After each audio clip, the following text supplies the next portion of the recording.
What's good, YouTube, man? You already see, man. We here with End of the Sentence, 1090 Jake, man. We about to react to Lil Durk and his co-conspirators. See what the heck they got going on. See what Durk got going on. Is he cooked? Is he not cooked? Is he coming out? Is he staying in? What's going on? Who's snitching? Who bitching?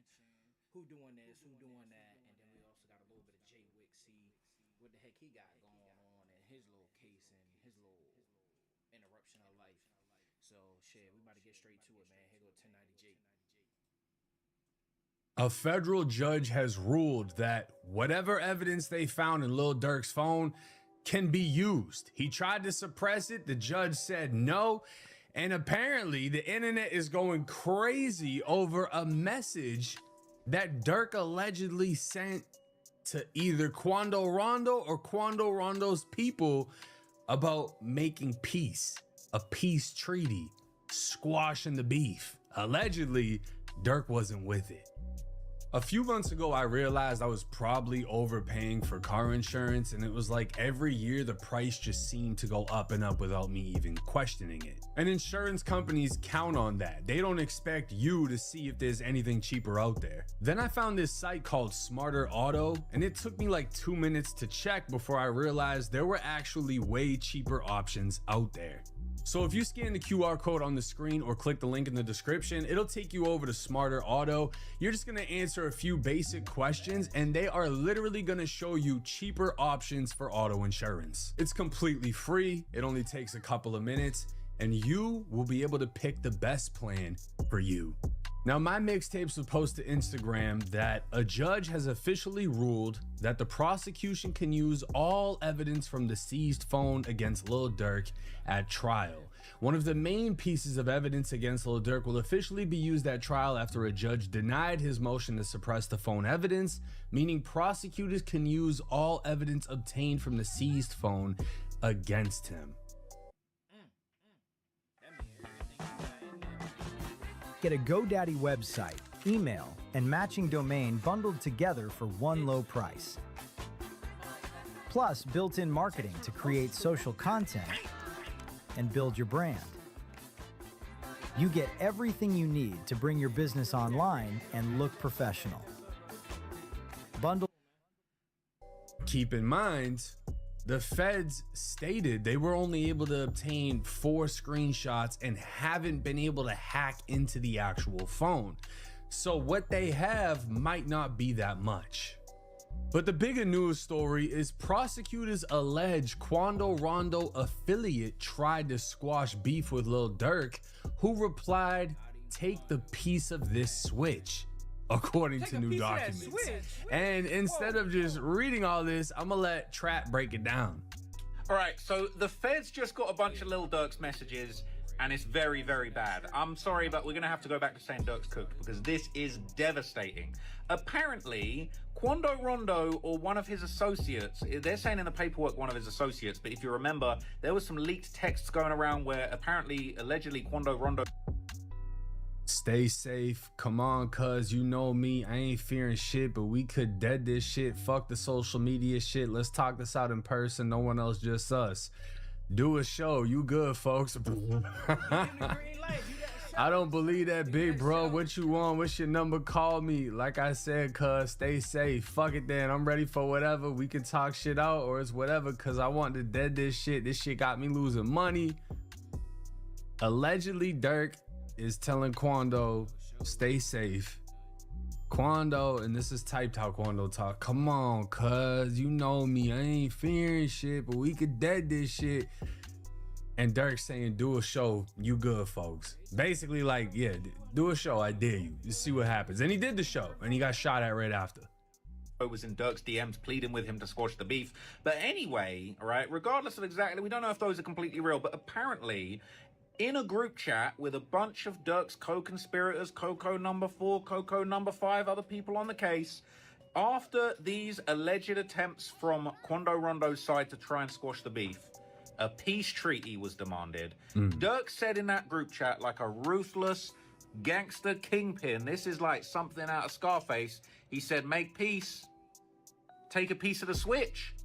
He said you can get a piece of the switch, bro.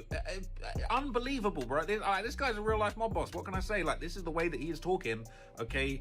It's devastating. So the feds have just released a few more of his text messages. They've also announced some big updates. And look, everybody that was saying that I was capping the other day when I said that Lil Durk's phone evidence was going to be allowed, yes, the judge hadn't signed it off, but I heard in court with my own ears, the judge said that he was going to allow Durk's phone evidence to be used. He even said, look, if you need more time to go over it, if Durk's defense need more time to go over it, he... Bro, what who the fuck y'all know that's showing up to the court taking his own note? Man, if y'all don't like us, subscribe to Trap Lord Ross. If y'all don't go follow right now, can push that evidence towards the end of the trial and he would make his ruling official later on. But I told you guys that the judge was going to allow the phone. People were talking. Look, everyone was coping. It was cope. People talking about that I wasn't telling the truth. Brother, what have you seen? What's the news? Phone's going to be allowed. But what's really, really crazy is, like, in addition to that, okay, look, if you want to think I'm lying when you can see now that I was telling the truth before. The judge said outright that the feds can keep trying to crack the phone, and if they get all the way into the phone, because right now they've just got images, but they've got permission to crack the phone is allowed as evidence, and the judge said previously, I heard him say, he said if they crack the phone and get all the evidence off the phone, then, you know, we can have another conversation about how to include that in the trial. Now, this is really bad for Durk. Not just the fact that this damning message has come out and his phone is going to be allowed to be used, but everybody's also saying the copium that's going around is now, well, Durk took a W because they're gonna let him use his expert witness. But as the judge said when I was in court listening to him, the judge is on some stuff where he basically is like, look, rather than excluding evidence, I don't have a habit of excluding things. I'm more likely to let everybody get all of their witnesses in and have both sides. So we don't know. It's not been signed and sealed and delivered, but I have a strong feeling based on what the judge said in court last week that Durk's witnesses are going to be allowed, the government's witnesses are going to be allowed, and now the government is saying, look, we might be able to trim like 8 to 10 witnesses and make our case just go by way quicker. So them 35 witnesses they got on the table, they might not even need all of them. I'm sorry, folks, but this is bad for Durk. and again, this is gonna take, what was it expected to take, like up to 2 weeks for this trial? Like, this isn't gonna be no one and done thing, and the coverage is gonna be primarily through Ross, because they're not gonna allow, you know, TV news crews, none of that. Like, we're not gonna witness it how we have with some of the other trials. It's just gonna be whatever reporter is in there. So if you want to actually get the full breakdown, make sure you jumping on Ross's page, because he's the only one really with boots on the ground with this whole trial. Somebody would comment, Brian Steele, my client agreed to squash the beef and offered to play him in a game of Nintendo Switch. Jury, not guilty. I mean, we're gonna read the paperwork, we're gonna get to that, but if that was actually said, that's some gangster shit. Y'all talking about peace, take a piece of this Switch. And if we're keeping it gangster, Lil Pab was killed by a Switch. Kind of ironic, right? I mean, that's what happened. I'm just saying. Imagine being able to build anything just by thinking about it. Meet Base 44, a complete AI creation platform made for anyone with an idea. And now, before I dive into the paperwork, reading exactly what was said to Quando, or at least Quando's camp, I just want to remind y'all how hard this hit Quando and even Lil Tim. You had a situation in LA where you lost your friend, Lil Pep. He actually died in your arms. And you said that that changed you forever. Like I said, I really don't have beef with the world. My beef is really mainly in the music industry. With that happening to my right hand, man, that's the reason I think, like, ain't no rules. Ain't no rules. I might feel like I won't shoot up nobody's house. You might feel like that. You might feel like, I might feel like I won't shoot at nobody while they with their kids. You might feel like that. I used to think like, this nigga ain't like that, or that nigga ain't like that. He don't mean what he say, man. Check this out. I ain't gonna lie. I hope everybody know I mean what I say. And boy, I promise you, boy, I think you mean what you saying to me. Ain't no rules, bruh. I mean, that's a fact. One of the only ways I can relate to what he's saying is when I got cut in prison, I didn't think that kid was gonna do it. I thought he was soft. They literally, at the first prison we were at, stole all his shit. And he didn't do nothing about it. He just sat on his bunk quietly. And then at the next prison, when he got around a whole bunch of people and they gassed him up, I got popped. You know what I mean? And the kid that fired me up, the back of my head, I didn't think he was on that. I got popped. Every time I underestimated somebody, I learned a lesson, and I have a sky as a reminder. Every time I underestimated somebody, you know, it's just, that's life. And a lot of people die thinking he ain't gonna do it. You know what I mean? Like, a lot of people are out in public and they see something and they see someone and they think in their head, nah, all these people around, all these cameras around, they ain't gonna do it. And then they die. They die like Duck. They die like Vaughn. I mean, the list goes on. Underestimating people, because in your mind, you might have some sense. Oh, all these people around, all these cameras around, there's probably a cop down the street. I'm not gonna do this shit right here. Oh, he's with his family, he's with his girl, he's with da-da-da. He's with his kids. I'm not gonna do this right here. They're not thinking like that. They'd rather do it and, you know, ride out the consequences after. And to hear Quando held Lil Pab in his final moments, that would traumatize anybody. Anybody. Quando Rondo, Lil Pab, and some other people go out to LA. They stop at a gas station across the street from the Beverly Center. A group of guys, 3 guys with ski masks, come out and open fire on the car. Lil Pab was pumping gas at the time. He gets shot and he dies in Quando Rondo's arms. Now, you said you actually knew Pab before you knew Quando. Right. That was your man. Right. I had got a call, like he was on the way to the hospital and that he was about to go on surgery and stuff. So I'm like, all right, he gonna be good. But really, from like the looks of it, looked like he was already dead on the scene. But then I was just like, you know, when somebody passed away, all you do is think about the memories y'all had. Do you feel, when you heard the news, did you have an idea who you think was behind the shooting?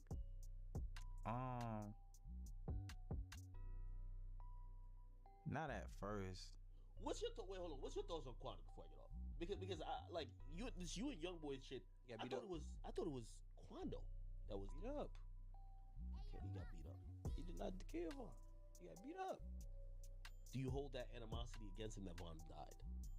I hold animosity against anybody who ever said something about Vaughn since he passed. Yeah. And not for nothing, I believe this clip was actually taken out of the original interview, but of course, everyone has it. By the slide for Vaughn comments. Stiff. I don't know if people still say it. For some reason, I just don't see the comments no more. You be seeing the comments a lot? They kind of chilled out. I wonder why. We different in Iraq. I feel like speaking of parables, I'm trying to like Yeah, you think so? Anyway, this would be the government's trial memorandum. The charged conspiracy to kill Taekwon Bowman and others responsible for King Von's death continued after the Los Angeles murder. Taekwon Bowman, TB, that is Quando Rondo. Count 2 of the FSI alleges the defendants engaged in conspiracy to stalk and kill individuals whom the co-conspirators believed were responsible for Von's death, including Quando Rondo. Proof that the conspiracy continued following SR's murder, who is Lil Pab, will be presented through anticipated cooperator testimony and exhibits. For example, the government will seek to admit Exhibit 125, which is a text thread between a burner phone used by Durk and multiple co-conspirators, including Defendant Wilson, co-conspirator 4 and 5. Specifically, on December 25th, 2022, Defendant Durk sent the text message and voice recording telling his co-conspirators that an affiliate of Quando reached out to squash the rivalry and ask for peace. Durk told his co-conspirators he rejected the peace offering, stating, "I'm not hopping on the phone to squash a rivalry because this for Thang and Vaughn," talking about D-Thang, his cousin. He continued, "Call me about peace, take the piece of this switch," referencing a machine gun like the one used by the conspirators to kill Lil Pab on August 19th, 2022. A voice message defendant Durk sent to his co-conspirators immediately after.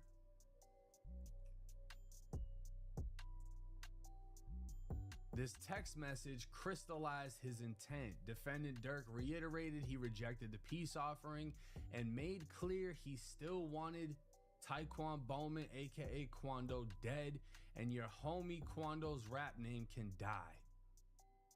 Defendant Durk and co-defendants also discussed the conspiracy in a text thread titled "The Family." For example, on August 23rd, 2023, the co-conspirators discussed their suspicions that PW1 was ready to snitch on them. Using the same The Family chat, defendant Durk and Wilson also made statements that the government will argue are direct admissions of their participation in Pab's murder. In the thread, defendant Durk admitted that crazy blood ninjas don't slide or hurt, motherfucker, leaving it all up to us. And discussing members of King Von's O-Block set of Black disciples. Specifically, Banks stated that O-Block hopped in some New York shit and they playing with Von name now, and that we staying out of other ninjas' wars. Ninjas don't hop in ours. Now, I'm not gonna say that that's literally saying they did the murder, but they're blatantly saying O-Block ain't doing shit. O-Block ain't sliding. And if I remember, you know, it's been a lot of years, O-Block kept dying. More people from O-Block kept getting killed, whether they were killing each other, getting killed in other places. Munna Duke was another big name who was around Vaughn. He ended up getting killed. There was a video that came out of a fight, and then one kid from O-Block killed the other kid from O-Block. If I'm being completely honest here, I think that when Vaughn died, the money in O-Block also died. Getting your domain with Wix goes a little like this. Type it, find it, get it, own it. Go to Wix Domains.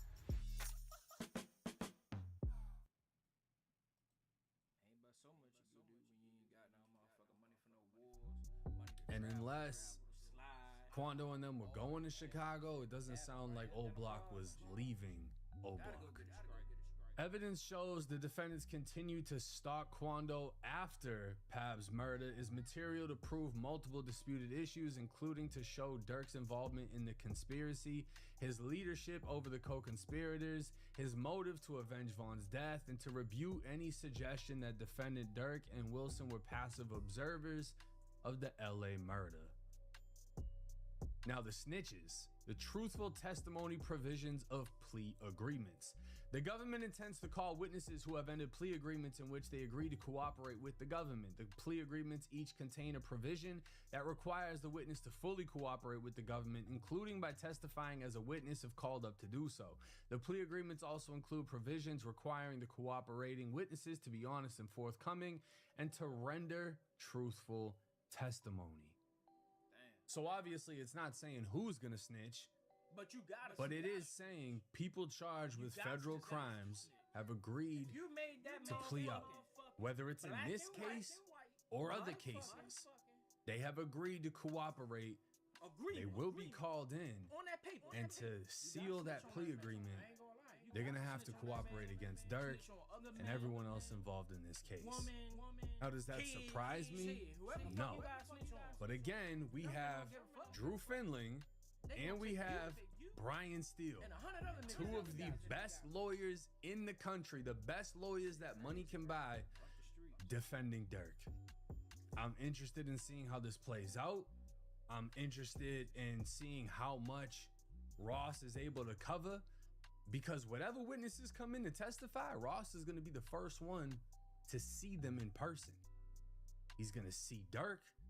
He's gonna see the co-defendants, he's gonna see the rats, and he's gonna see how this plays out. So y'all stay tuned until the next update. It's 1090 Jake. I'm rocking with y'all, and y'all rocking with me. Till next time. All right, Jake. I see you giving us some informative information. Come on, man. Let's see what we got on this Lil Durk. Who the hell snitching on him, testifying on him and shit.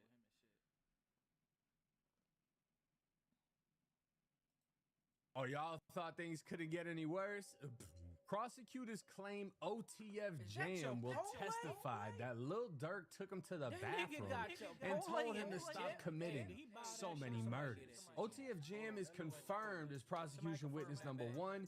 Today at the federal courthouse following Lil Durk's hearing, it was revealed that prosecution witness number 1 is OTF Jam, who is one of the most talked about alleged cooperators connected to the case. And not just because he's snitching on Lil Durk, but because he is allegedly, and it's about to be confirmed, a whole hitman in these Chicago streets. Damn, he's shooting shit A up, few months ago, I realized I was probably overpaying for car insurance, and it was like every year the price just seemed to go up and up without me even questioning it. And insurance companies count on that. They don't expect you to see if there's anything cheaper out there. Then I found this site called Smarter Auto, and it took me like 2 minutes to check before I realized there were actually way cheaper options out there. So if you scan the QR code on the screen or click the link in the description, it'll take you over to Smarter Auto. You're just gonna answer a few basic questions and they are literally gonna show you cheaper options for auto insurance. It's completely free, it only takes a couple of minutes, and you will be able to pick the best plan for you. My name is Stephen Headland, Head of Finance at Rillet. Rillet is the AI native ERP, built for high growth enterprises and public companies. So I'm here at the federal courthouse after the Lil Durk hearing, and we just had some very, very interesting information about, possibly the most well-known alleged cooperator in this case, OTF Jam. Now, there was a crazy back and forth where they brought up a bunch of things about Jam. They said that the song Back Again was going to be used, and I'm not going to lie, I was happy to hear that because that's like one of my favorite songs. Facts. Before I let him finish, let's see why Back Again would be used. Blast his ass. I don't even ask when it comes to cash, they catch him, blast his ass. Jam, get out that jam, I gave him 50 and gotta ask again. He was catching murders way back then, that's when the max was in. Let's break this down, right? Now, allegedly, blast his ass. I don't even ask when it comes to cash, they catch him, blast his ass.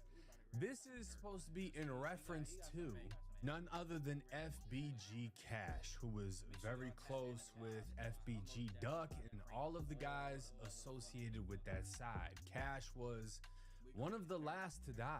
One of the last things he did was take a picture at King Von's mural right outside of O Block, putting on Instagram, "Whole world witness your main sniper get his shit splack."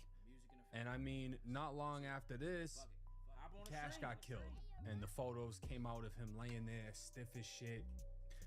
It's just a recurring event. Someone mocks the dead and then joins them.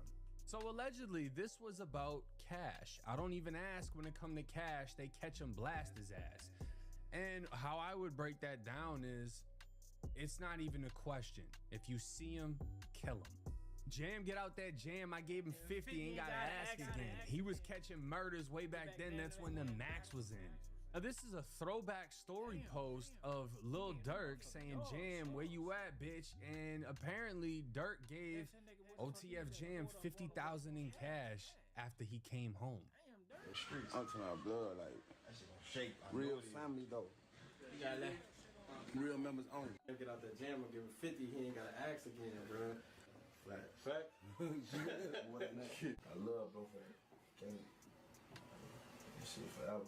And then obviously saying that Jam was catching murders way back when the max was in. I mean, this is like back in the day. So he's basically alleging that OTF Jam is an old hitter, been a hitter.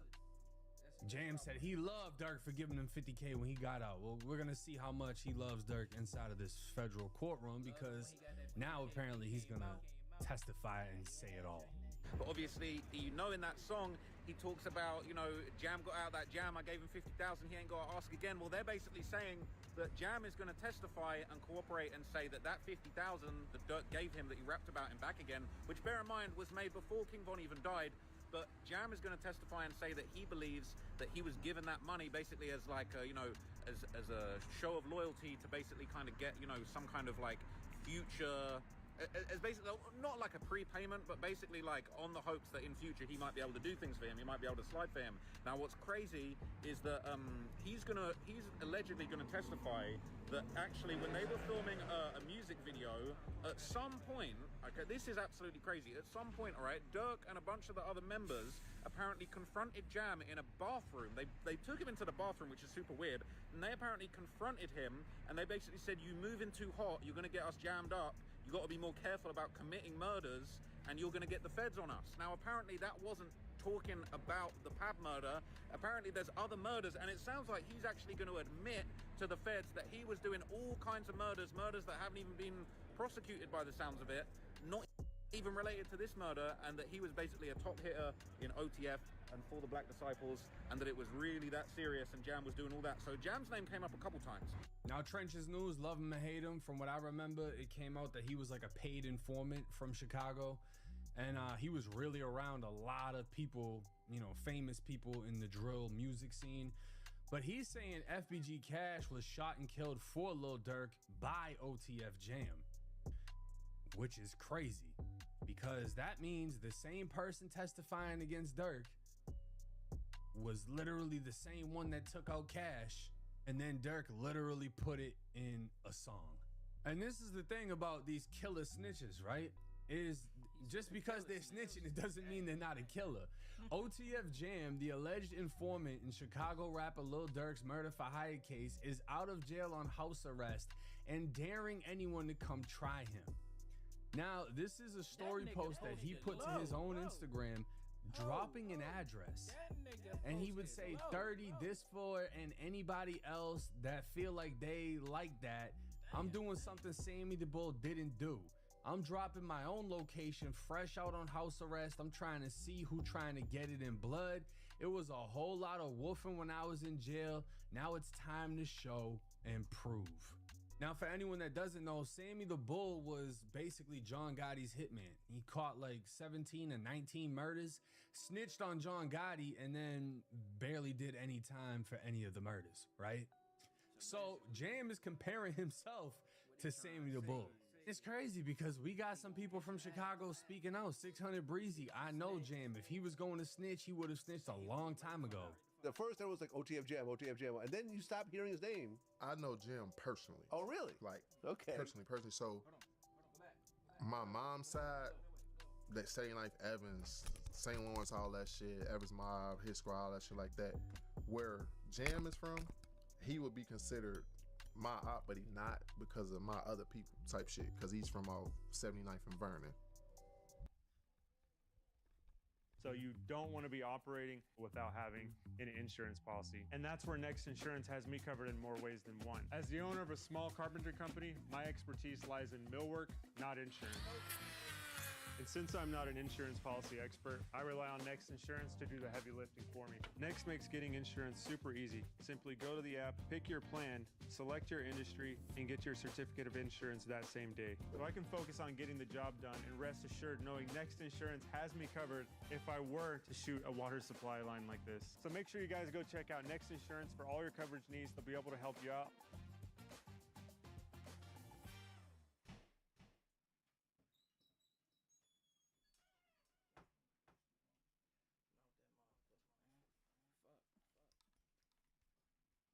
If you got hit, even as a passenger or in an Uber, you need to try this. I'm an attorney. I've been doing this for years. And I'm Jam, I don't think Jam, if Jam was gonna snitch, he would have been snitched on a lot of shit a long time ago. Jam's done a lot of time in jail.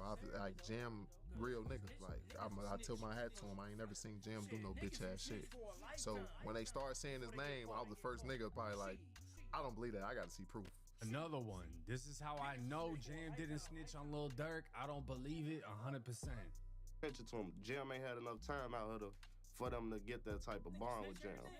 So put it on Jam. Or Jam a snitch. Have that shit been put out yet? That it was a wire warrant in the case? Have the documents, the black and white, say that someone will wire? No, we have to check pacer.com. No, wait, hold on. They say they got audio recordings, video recordings. But how you know they will say 100%. They will tell you wiretap. Let me finish. I don't think they're being actually specific of who and what, but they are saying that they got audio. But they will tell you 100% that it's wiretap. Now here's the thing, right? Regardless of anyone's personal opinion, Jam might have been a stone cold killer and no one thought he was gonna snitch, whatever. They're saying in court they've identified him as the prosecutor's witness number 1 and he's gonna testify. And the thing is this, if Jam sat down with the feds, right? And he's talking to the feds and he's gonna give them information and he's gonna be talking about all of these things. I've never been in any federal situation, knock on wood, I don't ever want to. But from what I understand, he can't just tell about this. He has to tell about everything. Now, this is Gene Borello. He was an associate of, I believe, the Bonanno crime family, the mafia, and he cooperated, went against them. But he's gonna break down how when you snitch, when you cooperate with the federal fucking government, you can't just tell on one thing. Because they're talking about a different mob guy in this video. And he's saying you can't just snitch on that. You have to tell them every single fucking crime you've ever committed. So when they give you a pass, the pass is for every single crime you've ever committed. But if you didn't tell them something and it isn't documented, that's gonna fuck you. No, but the thing with this is, and you know, like I said, I'm fair. I just keep it real. You can't sit with the government and just cooperate on that, especially when he has all that stuff in his past. So like when you sit down with them, they're not worried about you cooperating against those guys. They're gonna want also mafia stuff. So if he did sit with the government, with the agents, he's gonna have to tell them everything he's done in his life. That's just part of the deal. So he has to admit to everything he's done. They're not gonna just let you sit there and talk about whatever he's saying. They're gonna ask for everything you've done since you're 5 years old. That's the way it works. So when you do agree to a proffer, you have to admit to everything you ever done in your life. That's the only thing where that's getting mixed up, you know? So from my understanding, Jam is gonna have to sit down, or probably already has sat down with the feds and explain to them every single murder he's committed. And so he can't just be like, oh, Durk this, Durk that. No, he has to explain everything he's done, which is gonna more so prove how dangerous he is. And then he's gonna drop, yeah, this is why Durk was shouting me out. This is why Durk gave me money. This is what Durk sent me to go do. This is dangerous. Now, it also came up in court. The feds revealed Lil Durk was mad at 6ix9ine and Wack 100 for trolling him about not sliding for Vaughn. And the interview was a major motivation for him to really slide. Federal prosecutors brought up the 6ix9ine and Wack 100 interview during Lil Durk's court hearing, arguing that their viral slide for Vaughn trolling negatively affected Durk's mindset and contributed to his alleged motivation to slide for Vaughn. Nigga that put fucking 10 bullets in King Vaughn and he died there by himself. Why nobody slid for that guy? Yo, y'all want this? No, I'm gonna be real with you. No. Hold on. I discovered. Say, yo, Durk, listen, slap for me. I discovered King Vaughn. No. When I King don't want to talk Vaughn about King Vaughn. died. So Why I don't know. Now, I feel like, of course, they're gonna throw that in there, right? 6ix9ine is the king of trolls. So it's like, of course, the feds are gonna be like, oh, you know, this pushed him even further in that direction because he didn't like the internet saying this and that, da-da-da. I mean, yeah, people were trolling. It was happening. And maybe it did have an effect on his mentality, you know? And just like we saw with the DJ Academics interview with Durk, he was like, yeah, I don't see people saying that shit anymore. Do you see that? And Ack was like, nah, it slowed down. So it's like, Imagine being able to build an app with your name on it, just by thinking about it. Meet Base 44. Now, not only do we have OTF Jam being a snitch, we have new documents showing that OTF Vonnie allegedly identified as protective witness number 2 in Lil Durk's case. And I mean, this came out that these two guys were the alleged snitches, and it wasn't necessarily confirmed, but these were the big rumors, and now it's 100% confirmed. And I mean, this is the proof here. Video depicting Banks, Vaughn, and PW2 purchasing jewelry. This was Vaughn, Durk, and Vonnie inside an icebox. So we got Durk shopping. We got Vonnie ass right here. We got Vaughn to the left. And what's crazy is if Vaughn knew he was a rat, Vaughn probably would have killed him himself. I don't even think Vaughn would have sent anybody. I think Vaughn would have did it himself, to be honest. But this video has got 6.7 million views from 7 years ago, and nobody would have known that years later Vaughn would be dead and Durk would be standing next to the man that's going to testify against him. This is the cold reality of, you know, really crime. Vonnie could have told in anything. It could have been a robbery, it could have been anything. And Vonnie had a lot of participation in this case, you know. Allegedly, according to the paperwork, Vonnie was the main one setting everything up. He was acting like the face for Durk. So of course he's gonna be like, nah, Durk did all this. Durk was behind this. He ain't trying to spend forever in federal prison. And for him to even have a chance at coming home, he has to make sure that Durk spends forever in federal prison. But that is the update. Let me know y'all's thoughts and comments in the comment section. Do y'all think Durk is cooked? Do you think he has a fighting chance? We'll just have to wait and see. It's 1090 Jake. I'm rocking with y'all, or y'all rocking with me. Till next time.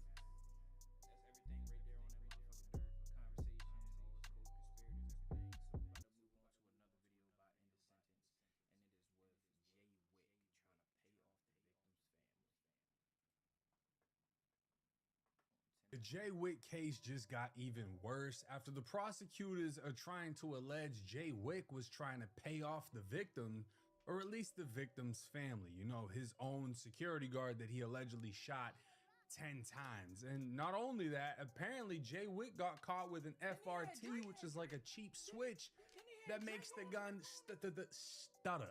Now, all credit where credit is due. Rap House TV would post to Instagram saying the victim Jay Wick is accused of shooting his friend is scheduled to testify in a deposition this month. Authorities say Jay Wick cash-apped the victim's family after the shooting and told them he didn't do it. According to authorities, Atlanta rapper Jay Wick, whose legal name is Donald Anderson, is accused of shooting an 18-year-old man multiple times in Panama City Beach. Investigators say the victim identified Anderson as the person who shot him, allegedly after the victim asked if he was okay. The victim reportedly had a gun with him, but said he was not holding it when the shooting occurred. Now let me break that down again. This was supposed to be Jay Wick's friend acting as his security, and when he asked Jay Wick if he was okay, he was allegedly shot 10 times. He had a gun, but it wasn't on him at the time of the shooting. And this is important information because apparently this security guard, who is 18 years old, is also allegedly out on bond for a murder in Georgia and was not supposed to have a gun or be around any gun. A few months ago, I realized I was probably overpaying for car insurance, and it was like every year the price just seemed to go up and up without me even questioning it. And insurance companies count on that. They don't expect you to see if there's anything cheaper out there. Then I found this site called Smarter Auto, and it took me like 2 minutes to check before I realized there were actually way cheaper options out there. So if you scan the QR code on the screen or click the link in the description, it'll take you over to Smarter Auto. You're just gonna answer a few basic questions and they are literally gonna show you cheaper options for auto insurance. It's completely free. It only takes a couple of minutes and you will be able to pick the best plan for you. Wick was arrested in the Atlanta area in May and charged with attempted first-degree murder. Authorities say a firearm was recovered during his arrest while the investigation continued. The newer claim that the alleged victim, described as Wick's friend, is scheduled to testify in a deposition this month, along with the allegation that Wick sent money to the victim's family through Cash App and told him and told them he was not responsible for the shooting. Comments. If he didn't do it, then why would you cash app them money? Amateur criminals. We're gonna debunk that. Laugh my ass off. Yeah, I bet homie was popping out his mouth to the white boy because he had his fire on him and got popped. Possible. Cooked. Right next to Durk he go. This ninja on a different planet? Where that money from? Bro's using AI money. Oh shit. Okay, so it looks like if this is the victim, he's holding up $1,000 bill, and I don't know what the fuck these are, but if that's the kind of money he's flexing, then I don't even know if his word is credible. Now, Bay County, Florida, which is where Jay Wick is being held, just uploaded 59 new court documents that we're going to be taking a look at. This is paperwork, and y'all know who gets the paperwork. Now, as you can see, state of Florida versus Jay Wick. He's charged with attempted first-degree murder with a firearm, premeditated. The degree is P. The P doesn't stand for pimp, doesn't stand for none of that. The P is for PBL, punishable by life. Under Florida law, really any crime committed where a gun is involved, like any felony with a gun, it automatically becomes a PBL, right? So if you break into a house or you break into a car, those are burglaries, right? Burglary of a conveyance would be the vehicle, burglary of a home, whatever. But if you have a gun, it's an armed burglary, that's automatically punishable by life. Home invasion, I'm pretty sure is already punishable by life, but armed home invasion, even fucking worse. It just goes for everything. Robbery, armed robbery, y'all get the point. But I don't even know why I broke that down to y'all, because I'm pretty sure attempted murder with a fucking pencil is still gonna be a punishable by life offense. You're trying to kill somebody. Now, this is what we're looking at right here. The transcripts, 59 pages. And what this is the direct examination of Sergeant Jacob McGowan. He's been employed with the Bay County Sheriff's Office for 14 years. He's a supervisor in the Criminal Investigations Division. And when they asked him if he was involved with or responded to the shooting, he stated, I wasn't originally on the scene the night of the case. As a member of the Marshall Task Force, I was tasked with going to Atlanta, Georgia to arrest the infamous Jay Wick. So the sergeant would break down. The 18-year-old victim was shot 8 to 10 times on Panama City Beach. The victim is from Georgia. The defendant, Jay Wick, is from Georgia. The defendant was actually in town to perform, and the shooting took place on the beach just prior to the show. The victim's name is Darren Haywood. And when asked if they knew each other, as far as Jay Wick and the victim, he said they both knew each other. It's well documented through the case. They came down here not in the same vehicle, but of the same group. So they established that the victim was a part of Jay Wick's entourage. The defendant had a security team that travels with him, those members, not specifically the victim. The members of his security team, through witness testimony, were seen wearing ski masks and had firearms. The victim on this night was tasked with walking out to the beach to keep an eye on the defendant. While standing on the boardwalk to the beach access, watching the defendant and his girlfriend, the defendant came off the beach. There was a small conversation, nothing aggressive, just a common speaking. And then the victim's statement says, the defendant shot him with a firearm multiple fucking times for no fucking apparent reason. Did the victim have any suspicion of why the defendant would have shot him? No. And so he advised you guys that he was part of the group and wasn't sure why the defendant would have shot him. Correct. I don't think anyone in their right mind wouldn't be suspicious of that, because why would he just randomly clap the shit out of somebody who he essentially brought with him? Now, the sergeant would again say he was shot 8 to 10 times and his injuries were severe, so much to the point he was hospitalized for months. He is out of the hospital at his home state of Georgia and currently unable to walk. Now, when the victim identified Jay Wick as the person who shot him, did he show any hesitation or was he unsure? The night of the shooting, what little we could talk to him, I would say the timeline of events wasn't as concrete as after. However, he'd been shot 8 to 10 times. Post-surgery, which he's had numerous surgeries that are considered or were considered at the time life-threatening, but once out of surgery, the interview with the victim was very detailed in identifying Jay Wick as the one who shot him. So the prosecutors are basically just trying to clear this up by saying, hey, was the victim sure this is who did it? And he's saying, yeah. You know, it was a little bit hard to get information out of him when he had 8 to 10 fresh bullet holes, but after surgery, he made it very fucking clear Jay Wick paralyzed him. The sergeant would go on to say, I felt very confident he knows who shot him, and he would even say he speaks to the victim weekly. He is unable to walk. He is currently restrained to a bed, not physically, but he can't get out of the bed. Speaking with the family, his lack of presence here is not from not cooperating, but from the fact that he's fucking paralyzed. So the victim in this case is fully cooperating, has no problem cooperating, he just has a problem with using his legs. Now the sergeant was there to arrest Jay Wick later in Atlanta, Georgia. He did not resist arrest and he was found with a Glock 19X fully loaded in his waistband within the Mall of America, and that gun was obviously, taken as evidence. It was seized and then brought back to Florida. Now Jay Wick is not a convicted felon. The reason the weapon was seized is because they want to bring it to Florida to test it, to compare, to find out if this was the weapon that shot the victim. Because if he's caught with it, that just more so means Jay Wick essentially did it. But the results from the FDLE said that the firearm taken off of Jay Wick, which mind you was over a week after the offense happened, was inconclusive. I have to follow up with additional testings. There's several shell casings involved in this case. Man, we don't want to hear that shit. The gun that Jay Wick got caught with was not the gun that popped the victim. So, boom, that's a win for Jay Wick right there. But this is where Jay Wick would take a loss. Did you interview the defendant after his arrest? I did. Did you advise him of Miranda rights prior to his interview? I did, in a recorded room of the Clayton County Police Department. All right, he agreed to speak with you? He did. Did he admit to being at the scene of the offense? He did. He placed himself and his girlfriend on the beach. He places himself, his girlfriend, and the victim. He does not place another person. He acknowledges who the victim was and having a conversation with him, and then ultimately says that right after he passed the victim, a random person shot him. That's where you fucked up, my guy. And this is going to make a lot more sense later, he's not claiming self-defense. He is flat out saying, I didn't do it. I walked past him and someone shot him.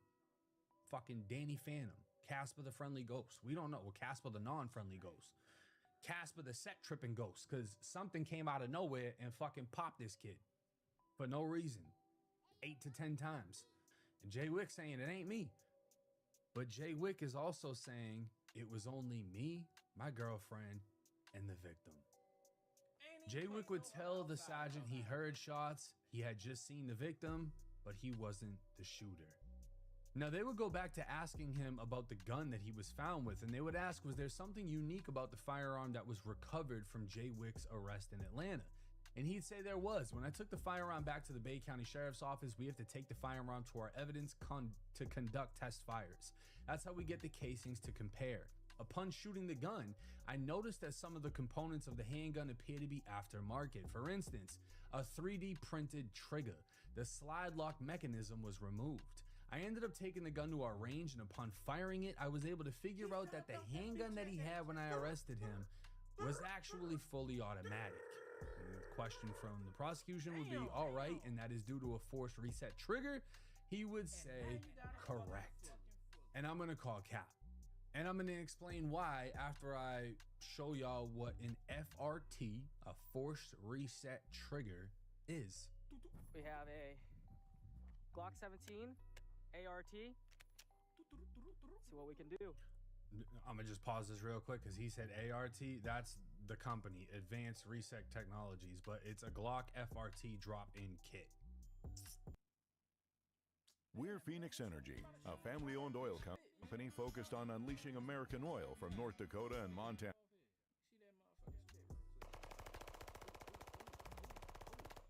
Damn!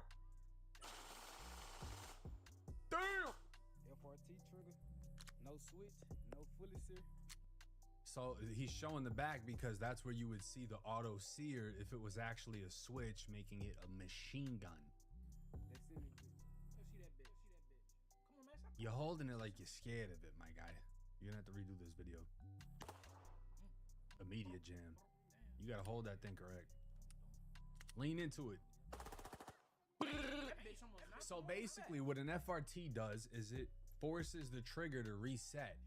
So when you get her, right, and you're holding her, and you know how to move your finger just right, she's gonna, but if you don't know what you're doing, she's gonna jam and she's gonna go home angry and she's gonna talk shit in the group chat all about you, right? So if you know how to play with an FRT trigger, the gun basically fires off at a rapid speed, but it's legally not a machine gun. That's the thing, because if it was, Jay Wick traveling from Georgia to wherever else, you know what I'm saying, they would be investigating if he had a fucking machine gun with him interstate travel. Not only that, the feds could have grabbed him and charged him for a machine gun in Georgia, but he hasn't been charged with a machine gun because FRTs are legal in Georgia.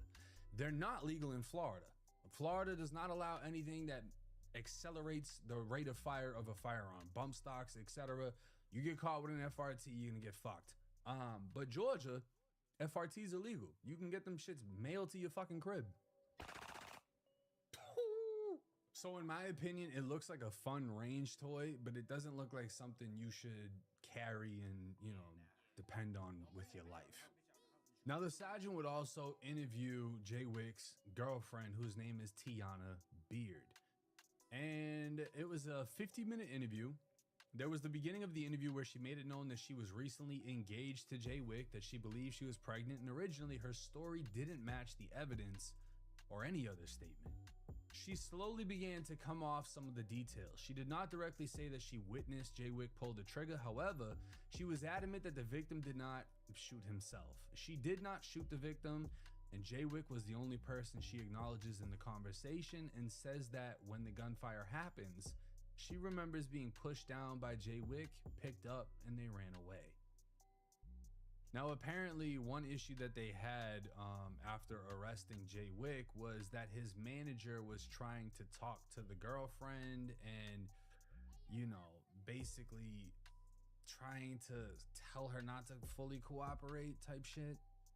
Now, they would ask the sergeant, did Jay Wick ever reach out to your agency to volunteer information as a witness? And the sheriff would say no. Right after the shooting, he actually went to perform in the club. Bro fucking flamed somebody and then went and performed, allegedly. So again, we have a victim who's 18 years old and quite possibly can never walk again, and the family is not wanting Jay Wick out on bond. The other issue that was spoke on at the first appearance, we had issues with possible tampering with the victim, and that was money being offered or exchanged to the victim's family. Post arrest, a search warrant of the defendant's phone, I actually have evidence to show that the defendant cashed out money to the family, and in the notes it says for hotels. He also offers to obtain an insurance policy to cover the victim's medical bills. So obviously, we have a degree of tampering that we're working with and a high-level crime, and no ties here, and obviously a threat with this kind of crime. So this is a dangerous thing. Prosecutors are alleging Jay Wick is offering up money, trying to pay for hotels, trying to pay for hospital bills, and they're saying that this could be tampering with a victim or a witness. And in a case where you're facing life, that tampering punishment carries the same punishment as the original crime. So like in the YNW Melly case, where they were trying to say, oh, they were tampering with a witness.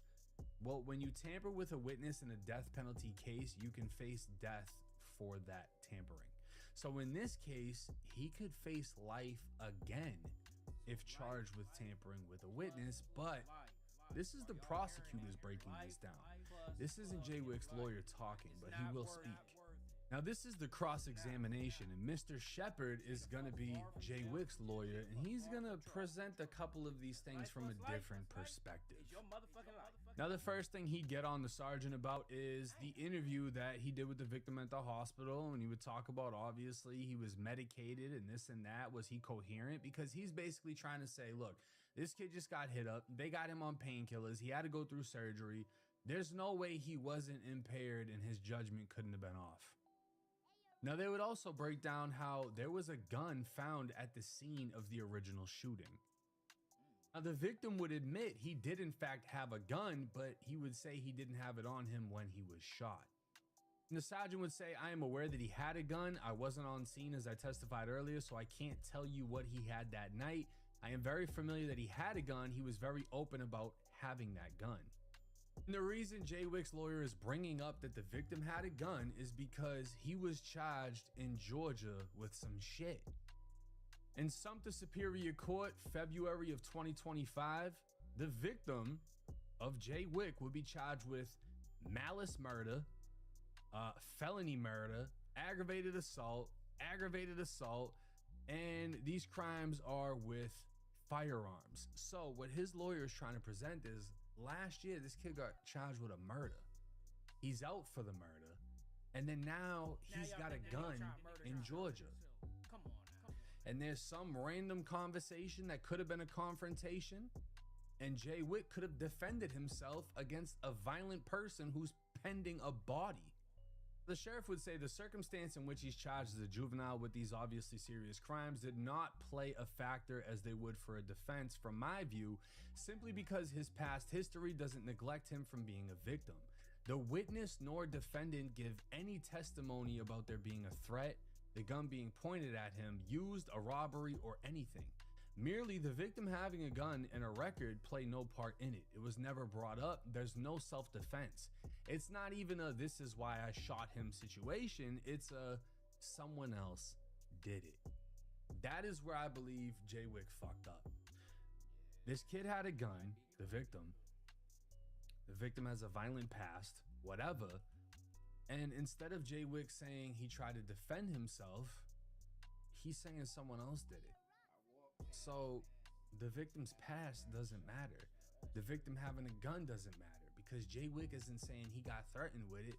He's saying someone else did it.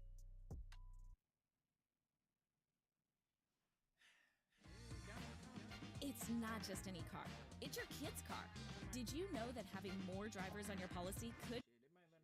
Now, they would bring up someone else named Sheridan Butts. Yes, Mr. Butts. And what did Mr. Butts tell you?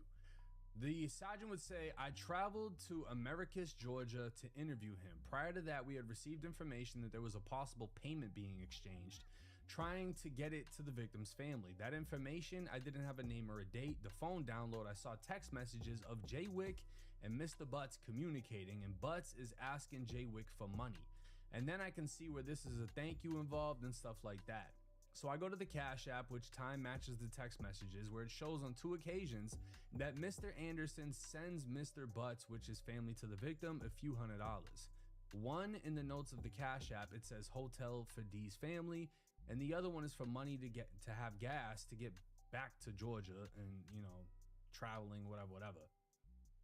So speaking of Mr. Butts, he told you Jay Wick said that he did not do it, but he felt it was his responsibility since the victim was in Panama City to watch one of his shows. So when Jay Wick's lawyer is breaking it down, he's not offering hush money. He gave money to the victim's family so they could travel from Georgia to Florida to visit him in the hospital. He gave them hotel money so they could stay there comfortably. And then he gave them gas money to go back. And flat out said, I didn't shoot him. But because he came as part of my group, I'll cover whatever I need to cover so you guys can visit him to make sure he's straight. That doesn't sound like some witness tampering. That sounds like being a friend, being an actual homie. He's not taking responsibility for the shooting, but he's making sure everyone can see someone who he considered a friend. And honestly, that bit of information throws me off, because it's like, if he did it, why would he be doing all of that? If there was some type of confrontation, and they even broke down the whole thing with the FRT because they have audio. There was a video that was recorded. It didn't capture the shooting, but there's audio in which you can hear the shooting. And you can hear a gun fire off, it stops, and then so it's like, if Jay Wick did have the FRT, it sounds like the shit went off, jammed, and went off again, or it just went off and then went off, and that would mean he essentially doubled down. But I don't know. A part of me thinks that Jay Wick didn't do it, and he doesn't want to say who actually did. And that's putting him in a very fucked up situation, because he could essentially go down for someone else's crime. But let me know y'all's thoughts and comments in the comment section. I want to hear y'all's conspiracy theories. What do you think it could have been? Because if he really clapped somebody, he's not just going to be sending a couple $100 for hotels and travel money. He's going to be sending some bands to keep everybody, you know, whatever. And he's saying he'll get a life insurance policy to pay off this kid's medical bills because he's fucked. He's going to have a ton of, he's fucking paralyzed. That shit costs money. You know what I mean? And not only that, that kid's fighting a fucking body. So imagine if that kid gets found guilty of that crime and gets sentenced to 15, 20, 30 years, and he's paralyzed on top of that. The whole situation sounds crazy. Let me know y'all's thoughts and comments in the comment section. It's 1090 Jake. I'm rocking with y'all, y'all rocking with me. Till next time. Crazy stories, man. We ain't about to end the stream, man. We about to keep on going with this shit, man. Check this out. I'm going to show you how I afforded this car. Okay, you ready? All right, 100. Fuck it. Run that shit up. We watching all those videos today. Fuck it. Man, what's up, everybody? Welcome back to another episode of EOS. It's 1090 Jake, and I'm rocking with y'all rocking with me. And for this video, we're going to be speaking on Bandman Kevo, Chicago scam god, and his paperwork reveal. Now, I had to go the extra mile for this video, and I had to collab with another YouTuber who is an expert in the field. What's up, everybody? Chad Marks at Blood on the Razor Wire TV. A little about me. At the age of 24, I was arrested, eventually sentenced to 40 years in federal prison. I went to USP Big Sandy, one of the most dangerous prisons in the country.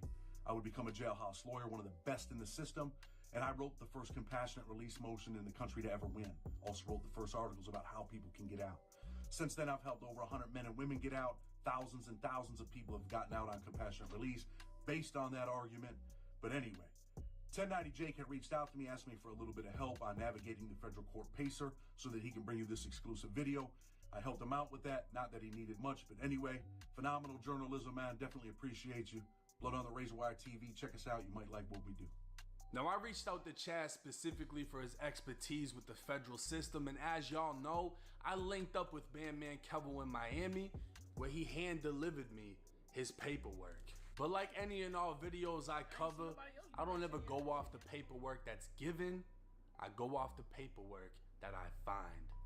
New at 5, it's called card cracking, and it is the latest scam. The defendants deposited fake checks, and then the money was withdrawn before the bank noticed. What the defendants are selling is a fast money lifestyle to attract, I'd say, younger folks who are looking to make a quick buck. October 27th, 2014. A special agent within the FBI filed a criminal complaint stemming from a 3-year federal investigation into the world of cracking cards, a nickname given to a specific method of bank fraud. Suspects would deposit counterfeit checks into bank accounts belonging to third parties who willingly or unwillingly surrendered their debit cards and PINs.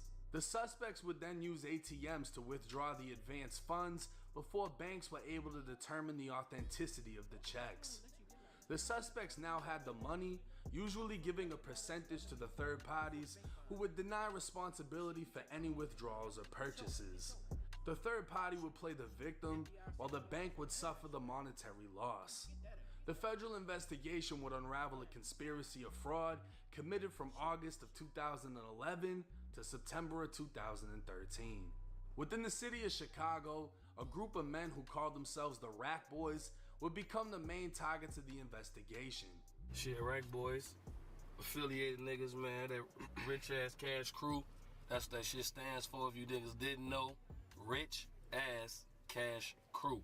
The Rack Boys would make themselves known through social media and YouTube, where they shared multiple videos displaying large amounts of cash, luxury vehicles, and expensive items. They'd make their affiliation known by wearing clothing with Rack Boys written on it and writing the group's names in their social media profiles. But pertaining to the federal investigation, 4 members of the Rack Boys were being observed through the surgical eyes of the FBI.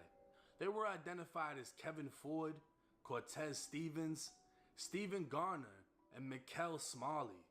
Additionally, 2 of their girlfriends would find themselves guilty by not only association, but participation. Kevin Ford, a then 26-year-old African-American male with no known employment history, was living in a luxury condo in downtown Chicago and paying over $4,000 a month in rent. More commonly known as Bandman Kevo, his Facebook would indicate he worked as a rapper, and music videos posted to YouTube would show him displaying and rapping about cash, cars, and expensive clothes. In a YouTube video by the Rack Boys titled For the Money, Kevo can be seen wearing a Rack Boys shirt with Kevo written on the back. Investigators found Kevo to be using Facebook to recruit bank account holders with debit cards into the scheme. His pictures of luxurious items would be used as a sales pitch, showing the success of the scam in an attempt to persuade. Private messages would be recovered showing Kevo, as well as his co-conspirators, all sending out the same recruiting messages, one of which stated, "Yo, you don't know me, but we can make some cash together. My brother works at Citibank and he puts money on my account, so I could do you a favor and have him put money on your account. If you want to make $1,900, all you have to do is open up a Citibank account and they will give you a temporary card. We will be able to do it the next day from the time you get the card. It's $100 to go open the account, but if you don't have the money, I'll loan it to you. If this is something you want to do, hit me back. I'll give you more details. You can do this every week, no bullshit. Hit me back ASAP. This is no spam. He can also put money on any bank account." With all 4 men sending the same or similar messages, Kevo was printing fraudulent checks to be deposited into the accounts in what was nicknamed making paper. Kevo's girlfriend, 21-year-old Mercedes Hatcher, was also the mother of his child. They lived together in Merrillville, Indiana, as well as Chicago, Illinois. Investigators would find Mercedes was not only sending messages through social media as she attempted to recruit bank account owners, but she'd be seen on surveillance video with Kevo purchasing money orders and by herself depositing fraudulent checks. When her and Kevo stayed in Indiana, they had a roommate by the name of Cortez Stevens. At 24 years old, Cortez lived in Indiana, and through Facebook could be seen wearing a shirt reading Team Racks on the back, referring to the Rack Boys. Much like Kevo, he'd flaunt expensive items including sneakers and an Audi. His Facebook would reveal recruiting messages while surveillance videos would show Cortez with Kevo depositing checks and purchasing money orders. Another man by the name of Stephen Garner, aka Lil Steve, who was 23 years old, was in jail at the time the criminal complaint was filed. He'd been arrested 4 months prior while traveling with his girlfriend Brittany Sims, who was also the mother of his child. Another member of the Rack Boys, Lil Steve could be seen with large amounts of cash coming out of his pockets, designer clothing, and would be featured in Rack Boys music videos. His girlfriend, 24-year-old Brittany, previously worked at a PLS check cash, and the couple would participate in social media recruitment, depositing fraudulent checks, and purchasing money orders, much of which was caught on surveillance. The last of the 4 identified Rack Boys was 21-year-old Mikkel Smalley. Mikkel would often live with Lil Steve and was very vocal about making money through social media with posts that read, "Christmas in 4 days. Inbox me if you're trying to make some fast money." Mikkel and Lil Steve could be seen in photos together, as well as Rack Boys videos, while like everyone else, Mikkel recruited and could be seen on surveillance video depositing checks and purchasing money orders. All in all, the group of 6 would commit over 200 acts of fraud, causing the banks to lose over $250,000, while the group of 6 successfully made off with $153,000 in just under 2 years. With the criminal complaint filed, the following day, October 28, 2014, no-knock arrest warrants went out for all 6 suspects, who were all taken into custody by U.S. Marshals except for Lil Steve, who was already in custody. A 12-count indictment would list conspiracy to commit fraud, 4 counts of bank fraud, and 7 counts of money laundering concealment. Bandman Kevo is now facing 5 of those counts, and only 5 months later, the first plea deal was made. Mikkel Smalley, the rapper now known as Mikko, can be seen in an interview with none other than Lil Steve by his side. Both men would do an interview with Chicago YouTuber 16 Shot'em, accusing Bandman Kevo of being a federal informant. The only problem is they never thought 1090 Jake would look into the case. 31 minutes into the interview, 16 would ask if there was any statements brought up against Mikko. Mikko would admit there aren't any statements, but there was a cooperating witness. Mikko was referring to a section of the criminal complaint in which it states law enforcement obtained information on the card cracking operation from a cooperating witness who's been charged in the complaint. The witness cooperated in the hopes that his cooperation would be considered by the government in recommending a lower sentence. While the witness goes unnamed, one important detail that's listed is the witness has no prior criminal convictions. At the time of the criminal indictment, Bandman Kevo had no prior convictions. The witness would break down how to crack cards, giving the feds the exact methods being used, and the special agent would believe the information given was reliable.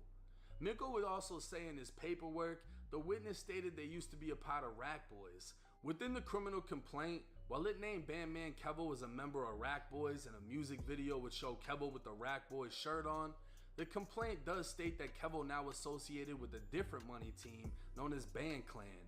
Mikko would claim this meant Kevo must be the witness, but the actual paper saying that the cooperating witness was no longer a member of the Rat Boys, I couldn't find. The only issue with what Mikko was saying is he overlooked one of the most important details. Bandman Kevo and the 5 others he was indicted with were all indicted out of the Northern District of Indiana Federal Court. The day after they were indicted, the Northern District of Illinois announced 29 people are facing state and federal charges for cracking cards. 16 of those people face federal charges in Chicago, 7 face state charges in Chicago, and 6 face federal charges in Indiana. The cooperating witness was charged in the criminal complaint out of the Northern District of Illinois, therefore eliminating Bandman Kevo or any of the others indicted in Indiana as being the cooperating witness.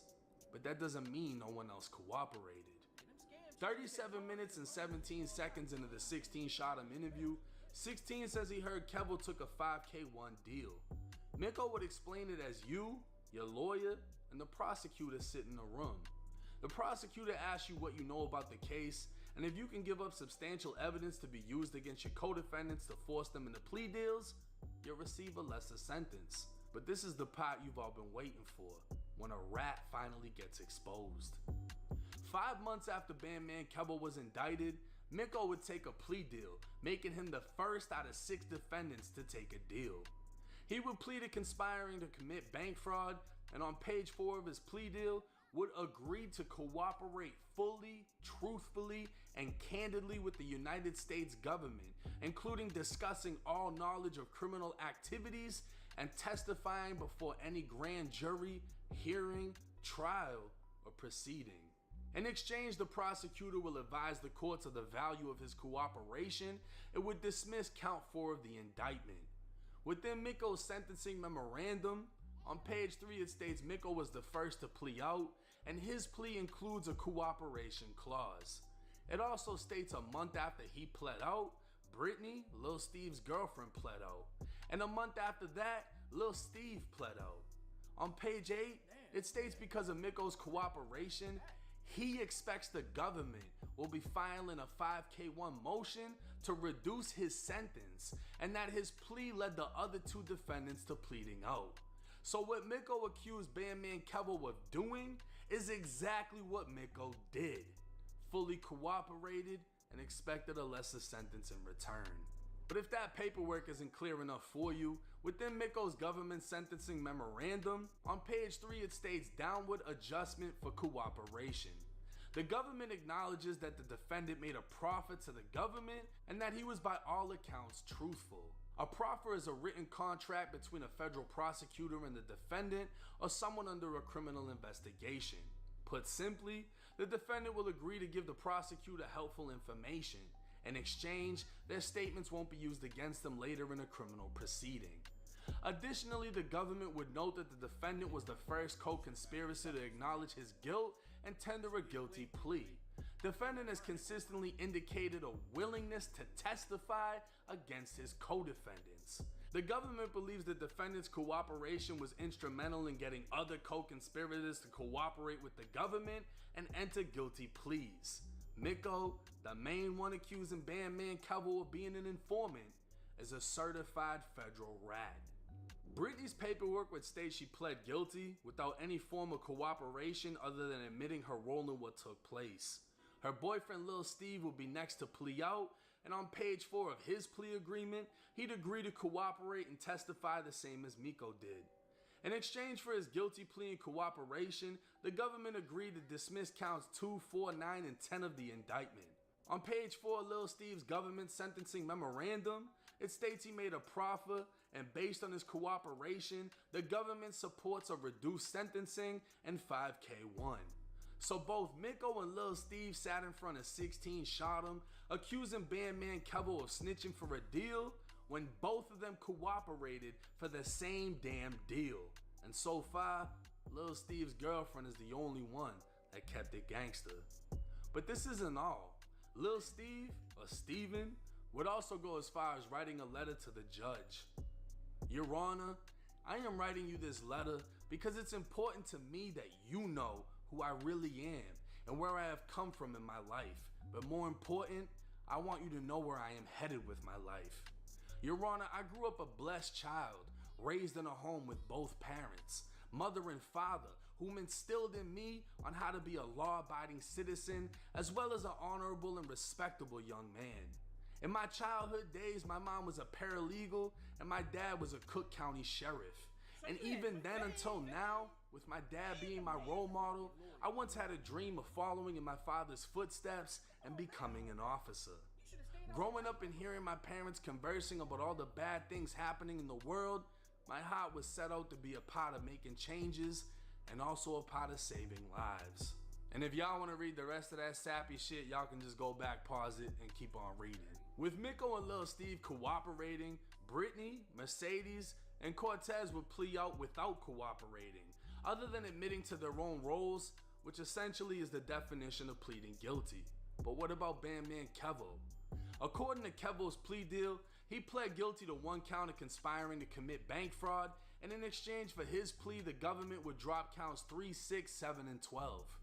As part of Kevo and Cortez's plea deals, they'd also agree to pay $141,919 in restitution and forfeit a Maserati and Audi that were purchased with funds illegally obtained. Now with Kevo's government sentencing memorandum is where we see the difference between Kevo, Miko, and Lil Steve. While those two were able to have sentence deductions granted for cooperation, the government would state Kevo was undeserving of any leniency for continuing to use social media on pre-trial release when instructed not to, showing up to a court hearing 1 hour late, and having a check cash employee send him screenshots of money orders. Had Kevo been cooperating, these would have easily voided any deals set in place for a reduced sentence. And speaking of sentencing, Bandman Kevo would receive a 33-month federal prison sentence, while cooperator Miko would be sentenced to 21 months and cooperator Steve to 24 months. So the paperwork in the case would disprove the entire 16 shot him interview where Miko and Steve lied throughout, but that interview would also cause a social media war between Bandman Kevo and 16 shot him. Kevo would accuse 16 of being a fraud who lets people pay for interviews to bash rappers for clout. 16 would reply, taking a stance in which he believed it was unbiased journalism. But if Kevo didn't like the context, why doesn't Kevo show his paperwork proving he isn't a rat? Kevo, on the other hand, believed that 16 was truly a journalist. Why would he allow an interview without doing his own homework on the paperwork? Because if 16 had looked into the case, he'd see the only rats in the case were the ones he interviewed. Things would heat up when 16's Instagram was deleted, allegedly by Kevo, and less than a week later the two would go live on YouTube to speak on their differences. But behind the scenes, 16 was contacted by Bandman Kevo's wife, Dime, who Kevo was separated from. She would reach out to 16 to warn him on the type of person she feels Kevo is. While 16 and Kevo would drop their issue, 16 would continue speaking to Dime and eventually find himself in a sexual relationship with her. Dime would end up asking 16 to be in a vlog in which he voiced it could cause unnecessary issues, and according to 16, she said Kevo doesn't care what she does or who she talks to. A video titled "Meeting My Secret Crush in Person" will be posted to YouTube, and the war was back active. Accusations would hit the internet accusing Bandman Kevo of getting a BBL. Pictures would be posted by 16 of Kevo getting surgery, and 16 would land himself an interview at No Jumper in which pathetic Flacco would call me, 1090 Jake, a clout chaser, before 16 spit in his face. Now Kevo would publicize a rumor that 16 was a pedophile after a sex charge was found in 16's criminal history.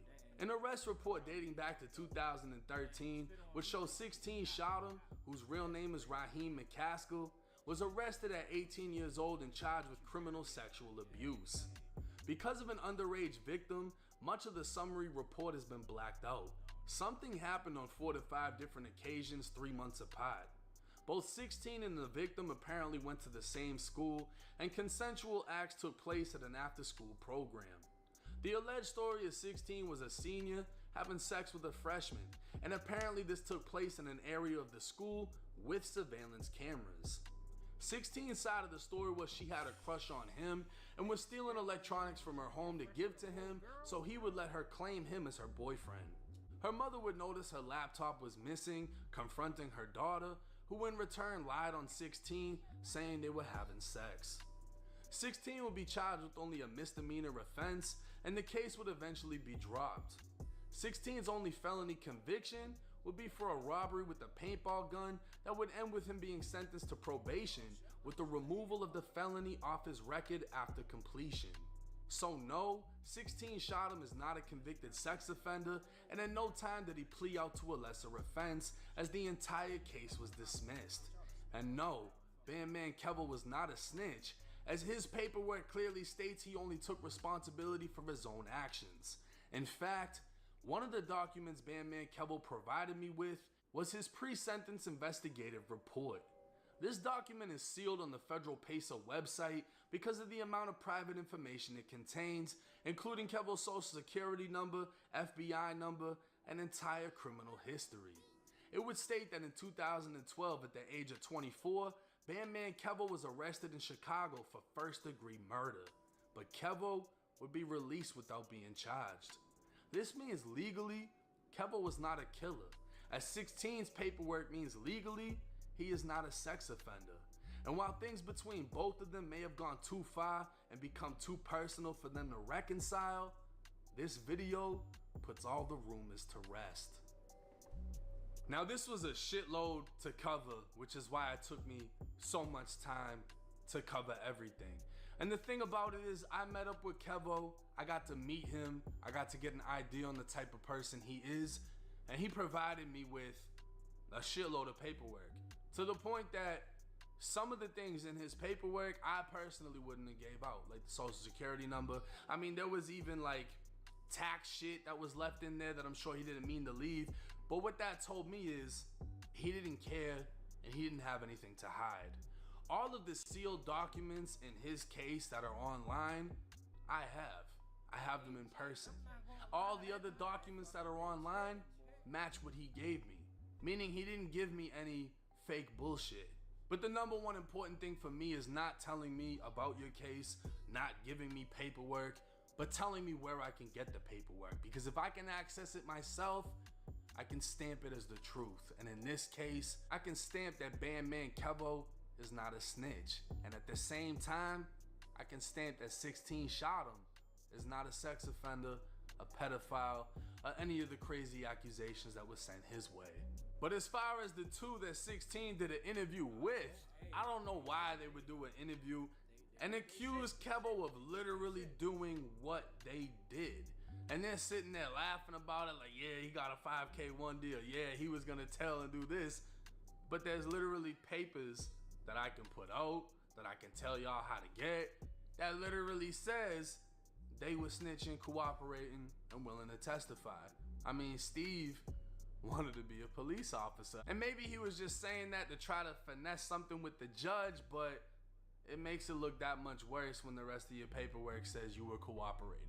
Now, like I said, I would have liked this video to be the end all of the beef between Bandman Kevo and 16 Shot Him, but it seems that things have become too personal for that to happen. But at least this video kills all the rumors and puts the rumors to rest. It's 1090 Jake. I'm rocking with Charlie. Y'all rocking with me. Till next time.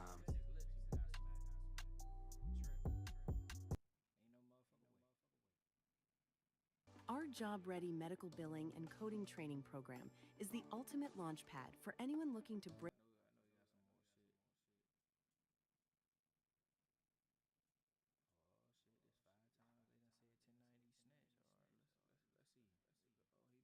His paperwork out. He about to pull his shit out. Man, what's up, everybody? Welcome back to another episode of EOS. It's 1090 Jake, man. I'm rocking with y'all rocking with me. And for this video, I'm not gonna be speaking on your favorite rapper. I'm gonna be speaking on your favorite YouTuber and these snitching allegations.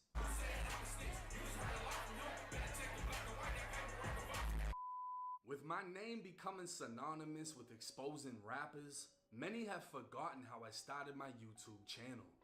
Back in 2019, a single interview would redirect my path in life, pushing me into unfamiliar territory. I'd share my life story, staring into the dark hole of a camera lens, unknowingly about to be heard by millions and millions of people. I sat off camera digging into memories I thought were long forgotten, only to relive them on video. And it wasn't just the amount of people interested that surprised me, it's the amount of people that doubted me. My storytelling wasn't enough, so I started interviewing those I lived through these life experiences with. Ones I considered my brothers, who not only had my back as I had theirs, but struggled with me to an extent many can't imagine unless they've lived it. But even then, even with the people who were there, people I'd never met that most likely never lived the type of life we lived, still doubted me. So 4 years ago, I thought the only way I could further prove myself was through the paperwork. I'd emailed the Florida Department of Corrections requesting my disciplinary reports because people went as far as saying it wasn't possible I did so much time in confinement. Even though I was closed custody when I was released, the highest custody level you can have in general population. I'd show my DRs individually and even give the backstory on them. I'd make a video on when I was released from prison, how I almost went back for pointing a chrome handgun at someone and saying I'm gonna blow a hole in you. Police never recovered a handgun, but the witness statement was enough for me to be charged and later convicted of armed assault with a firearm. But yet again, random viewers would turn into random channels who claimed I was lying as they twisted their own narrative on my life story. Over the years, I covered criminal cases, learning to request the paperwork for the most accurate representation of what took place. This would be the start of those who hated my success, trying to tear my platform down, as I was accused of being police by speaking on open cases. Some would even go further, saying I'm solving open cases and highlighting things the police don't even know. But I'd argue back. My videos weren't based off the rumors and speculation in the comment sections or on Reddit. My videos were based off the paperwork in the case that was written by the police, meaning nothing I say isn't already known, as they were the ones who fucking wrote it. What's funny is, the first person to try and sway the crowd into believing this was none other than Brandon, the fake Hoover Crip who went by the name Pino, short for Pompano, a city he's never been from. Brandon will forever hold the title as the first person whose paperwork I exposed, and I think he also holds the record for the most people ratted on after I ended up with his interrogation where he told on about a dozen people. But the first real snitching allegation I'd face would be the dumbest of all. A now deleted YouTube channel called No Jump Shots TV would be a no jumper parody. They put together fake news, clickbaits, and hope for the best. But the video they made on me would be one of their most viewed, And unfortunately, because it was deleted, I can't show you the video.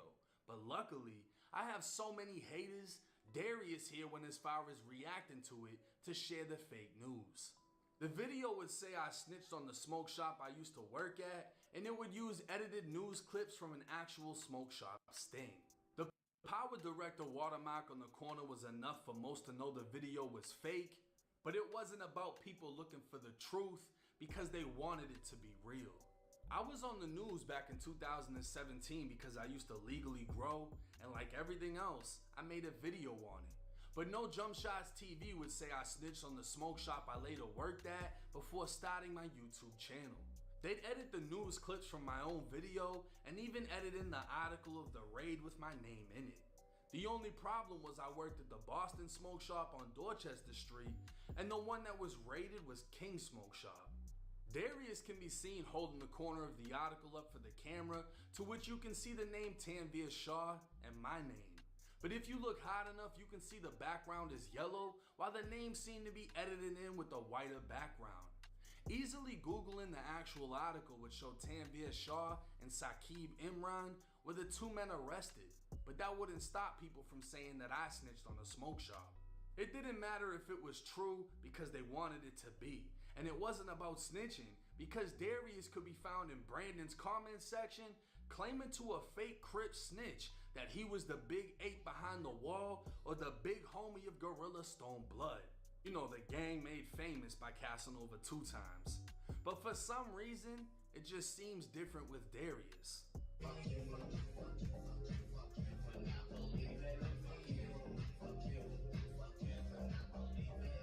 And I also got arrested for a murder back in the day, but nobody wants to speak on it. Update on a shooting that we brought to you as a news alert last week. It happened on North Dale Mabry near I-275. Right now, these two men are accused of the shooting that sent 2 people to the hospital. They're facing multiple charges. Now you see how easy that was to fake? Let's continue. The next snitch allegation they put on me would come from an actual rapper and be much more publicized. A video interview of me with Channel 7 News in Miami could be seen all over social media after being live streamed by DJ Academics. I'd be accused of snitching on the inmates, getting prisons raided, and even getting correctional officers fired. But who was the one making these claims? None other than Boston Richie, the Tallahassee rapper whose interrogation video I just exposed. But how was I snitching on the inmates when the inmates were the ones sending me videos to post?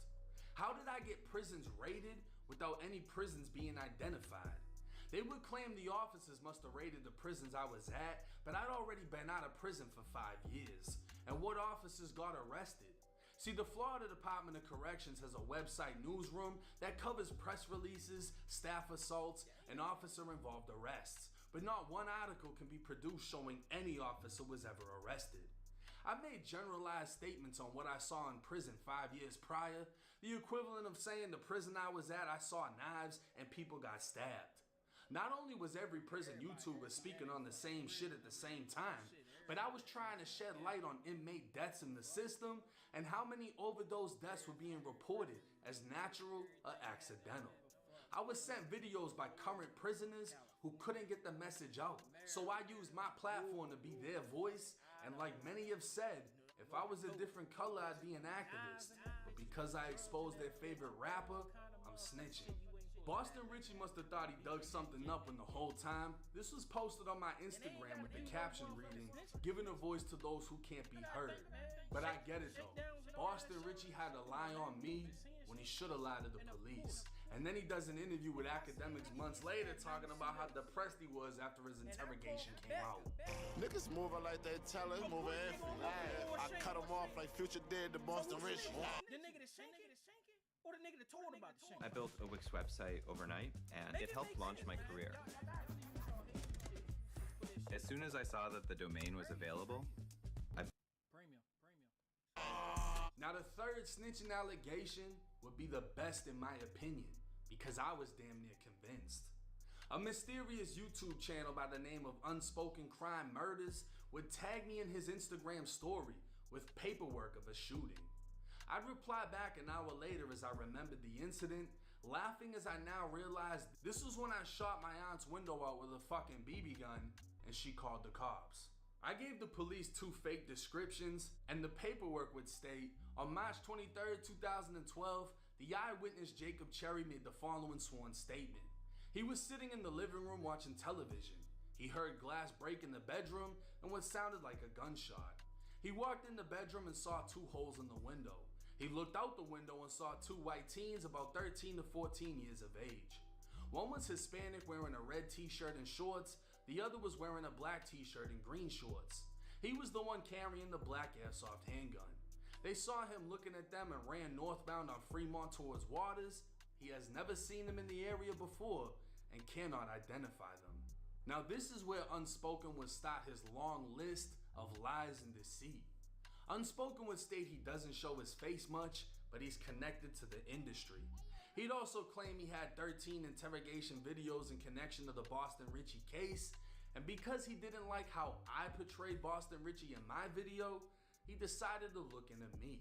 He'd send me 8 pages from the Tampa Police Department relating to the BB gun shooting. You could tell he was excited, even cocky to have a paper saying I was an eyewitness and the potential impact this would have when the news broke. But I laughed it off and questioned him on where it actually said anyone was arrested. I'd already told him they were identified as Casper and Danny Phantom, how the 2 suspects never existed, and how I actually shot my aunt's window out. The following day, Unspoken would lie, claiming he just heard my interrogation along with my old co-defendant from the case that sent me to prison. I replied back saying, what case was the interrogation from? I never had one in the case with Tyrell. I'd even send the paperwork over when detectives attempted to interrogate me when I was in jail. I've been caught with a gun. The gun traced back to an armed burglary of 15 other guns. They told me they were investigating my uncle's house before asking me if I wanted to talk to them. According to the paperwork, my response was piss off. The interview was ended and I was taken back to my pod. The following day, I had about 17 new felonies added to my case. So I questioned Unspoken, once again laughing it off, and he replied with a screenshot of everything he'd requested, which included 2 DVDs, insinuating that these were the interrogation tapes. 6 days had now passed when Unspoken took to Instagram with a post, now claiming 2 arrests have been made in the BB gun case. The paperwork would read 2 juveniles, matching the description I gave, were found a few streets away. Upon questioning, they stated they were just playing a prank and had no intention of causing harm. They were both read their rights and charged with blank, as much of the report was blacked out because the 2 arrested were quote-unquote juveniles. And this is why I say this was the best accusation. I had completely forgot any of this shit had happened until it was brought up. And I really questioned myself on if 2 random people had been picked up by a false statement that I made. It was far-fetched, unlikely, but a possibility. So I made the next best move. My aunt was the victim in the BB gun shooting, as it was her house. So I had her request every bit of fucking paperwork involved in the case. She received 8 pages, clear copies, and while my sworn statement or sworn lie to the police was real, she was missing the paperwork saying anyone was arrested. While the 8 pages was sent to my aunt by email, Unspoken for whatever reason would claim he had the paperwork mailed in paper, then scanned the paper through a printer and turned it into a PDF file, which is why the paperwork he released looks botched and edited. Not only that, but the paper saying 2 were arrested had a few interesting flaws. First off, it was page 6 of 18. The actual report sent to my aunt by the police was only 8 pages long. The date would switch and the officer's badge number would also be written wrong. The Tampa police would confirm to my aunt that there was never a follow-up report written and no paper exists saying anyone was ever arrested relating to the case. Unspoken would never release the 18 alleged pages nobody else could access and would claim he's just too good and that's why no one else could get it. So I said fuck it. I posted a picture of the fake paperwork to my YouTube channel and put TPD's phone number along with the incident number so anyone could request the mysterious pages saying 2 were arrested. This would lead to a YouTuber named Zebby to call the police, recording himself in the process.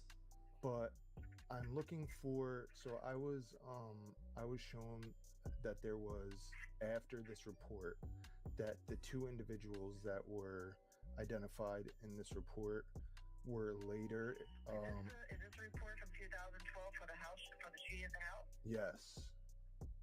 Okay, we have no other report. We've had multiple people asking for this report. We Okay. have no other report. So there is no follow-up paper that says that they were arrested. Okay. I didn't think so. It looked fake, honestly. But I just wanted to double check for myself before I finish this story on it. And that just verifies it for me. I appreciate it. No problem. Bye-bye. Thank you. Bye. There you have it. It's fake. Now, apparently the police received so many calls that day, they already knew what everyone was asking for when they called. So with the arrest paper proven fake, Unspoken's fans would start questioning his credibility, asking him to drop the interrogation audio, to which he claimed he's waiting on me to say it's fake. And when asked why he wasn't dropping any of my paperwork on his actual channel, instead of posting it to Instagram or sending it to other people, he'd say he's simply busy with other content. But the truth was, he didn't want to destroy his fan base after being exposed for multiple lies. So he'd keep going.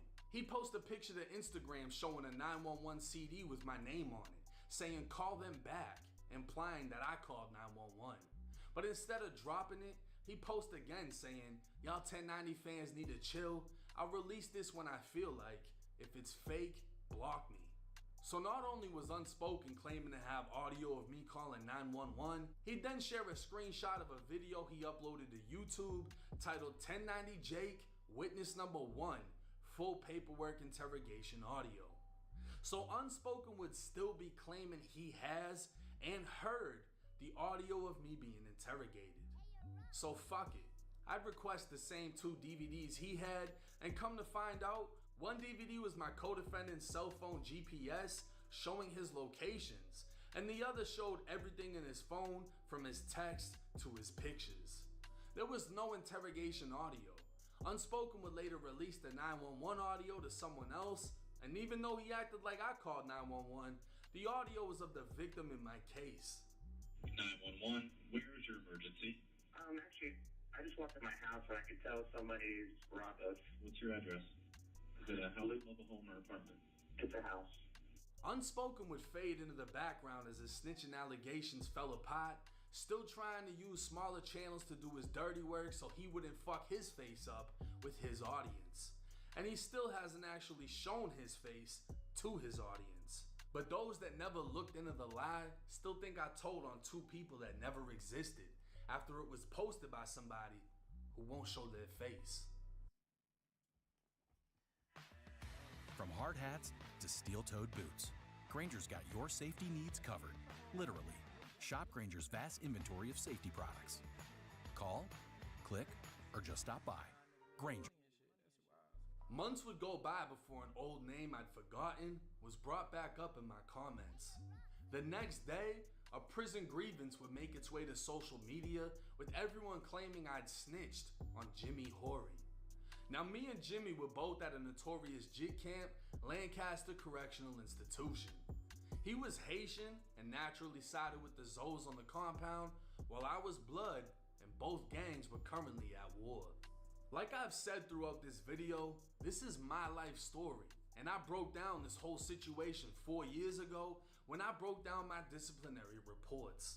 Now this DI, I was in B-Dorm B1. The funny thing about this whole DI is it didn't happen. Not how it's written. So this was when one of my brothers fired up a Zoe and took a chunk out of the back of his head. And in this case, this kid ran up and hit me with a brick. This kid did it in front of the CO's booth. My bunk was next to the water fountain in B1, so I'm right in front of the CO's. So it was like a gangster check-in move, you know what I mean? This was the Zoe that crashed me in front of the officer booth so he could get off the compound. This same Zoe that swung a brick in a sock before walking up to the glass, staring at the CO's and waiting for them to come in and grab him.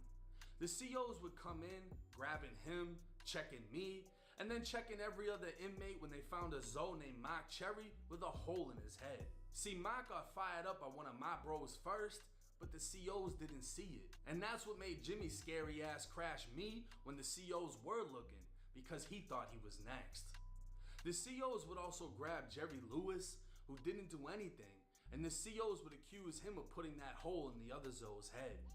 So 4 of us went to confinement, all because Jimmy crashed out. But as the old saying goes, history is written by the victors, or in this case, the one with the mic. A failed rapper named Byron Blake would post a picture of a grievance on his channel, thinking the attention it would get would resuscitate his career. But honestly, his career's been dead since he made fun of Hitman Holler for getting jumped, then got his ass flipped on camera by Hitman Holler. He'd say I snitched by naming Jimmy in the grievance, and he'd go as far as interviewing Jimmy as he coerced him into answering his questions exactly how he wanted him to. But something told me something was off, so I requested everything. According to the disciplinary report worksheet, on January 16th, 2014, I was charged with aggravated battery on an inmate and possession of a weapon. At 6 a.m., the officer would state he observed me and Jimmy in front of the water fountain fighting. He claimed I had a rock in my hand and Jimmy had a sock with a lock tied to it, and we were striking each other. The officer would state he ordered us to stop and get on the floor, to which we complied before being restrained and escorted out of the dorm.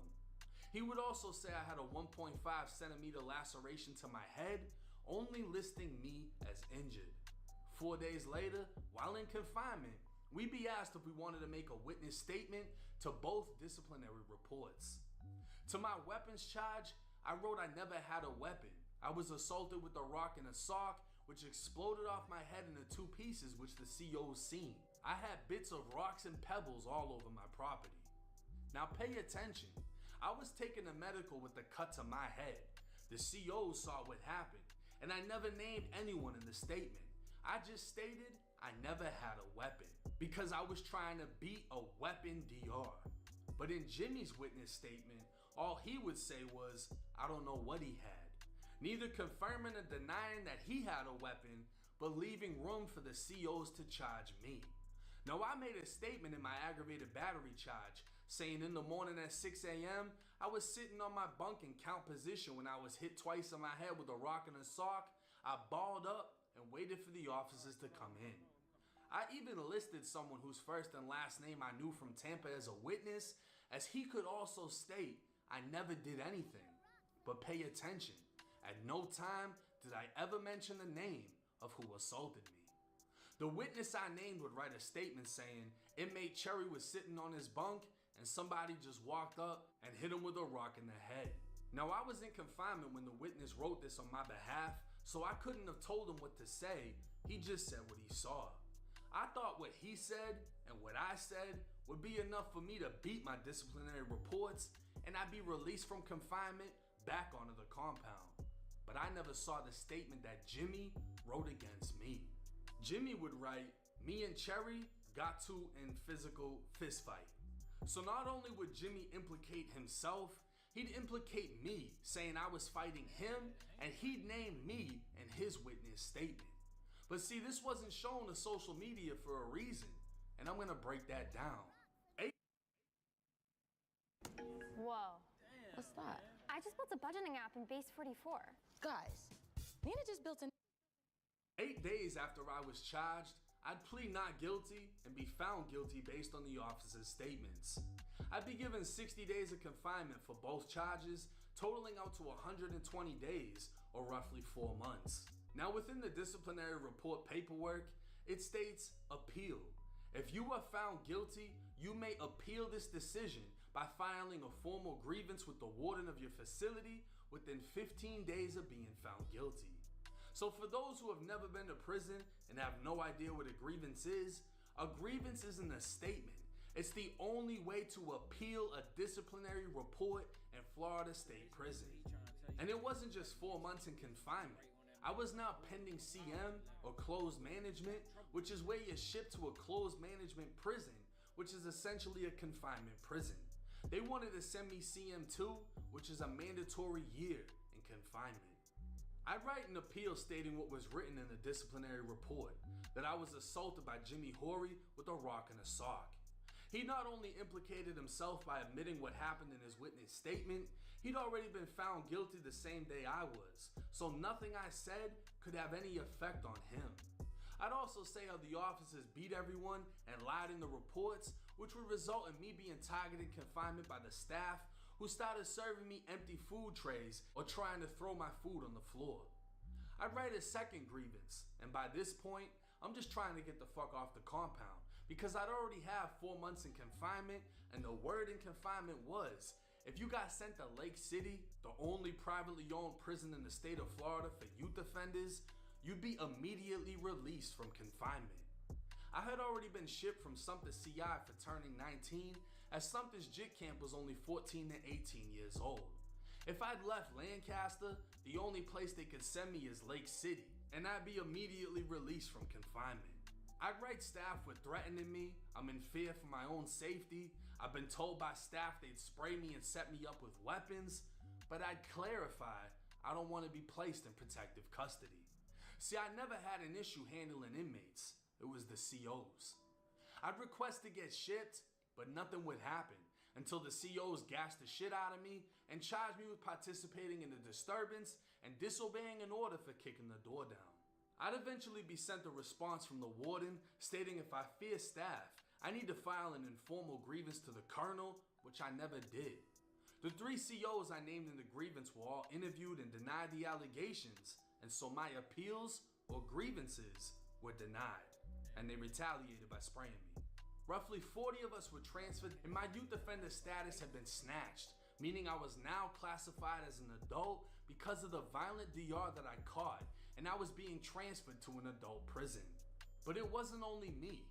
My bro CT, who was actually in the cell with Jimmy, taking his food in confinement, was also getting shipped, and so was Jerry Lewis, the other kid who was beaten by the COs and charged with assault. We'd all end up in reception, then never see each other again, as we all went to different adult prisons. With the paperwork clarifying my grievance was against staff, an actual CO would comment on Instagram saying, I'm a correctional officer in Florida. That's a grievance form, not a witness statement. COs don't even handle those forms, and if 1090 Jake was to tell on somebody, he would need to fill out the witness statement as well. I'm just saying. And as we saw, the only person that named anyone in their witness statement was Jimmy Horry. Another person would comment that surprised me more than the CO, and that's Mo, a former Florida inmate who served almost a decade and was actually able to change laws in the Florida prison system and has a well-known history for battling prison abuse. He would say, bro, that's called a grievance. He wrote the officers up for setting him up and forcing him to lie about someone attacking him. There was nothing wrong at all wrong about filing a grievance. That's how you fight back against the system.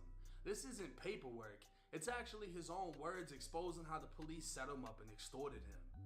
So while it's proven I didn't snitch on anyone in my grievance, and I was actually snitched on by Jimmy Horry's witness statement, the internet is the internet. The majority of it being people who have never been to prison and don't know the difference between snitching, a grievance, or even a plea deal. What's funny as hell though, is I requested Jimmy's paperwork, and come to find out while we were in confinement, he wrote a fucking grievance. In January of 2013, he was released from confinement after an incident in B-Dorm when he was stabbed by inmate Kenneth Lizamore. He asked if he could be moved to a different dorm so he could avoid problems. He let the officers know he can't afford to go back to B-Dorm because it will cause him lots of trouble. They put him back in B1 and several inmates started making threats to him that they're gonna get him from round by assaulting him if he doesn't get out of B-Dorm. So he told the CO and asked to be moved.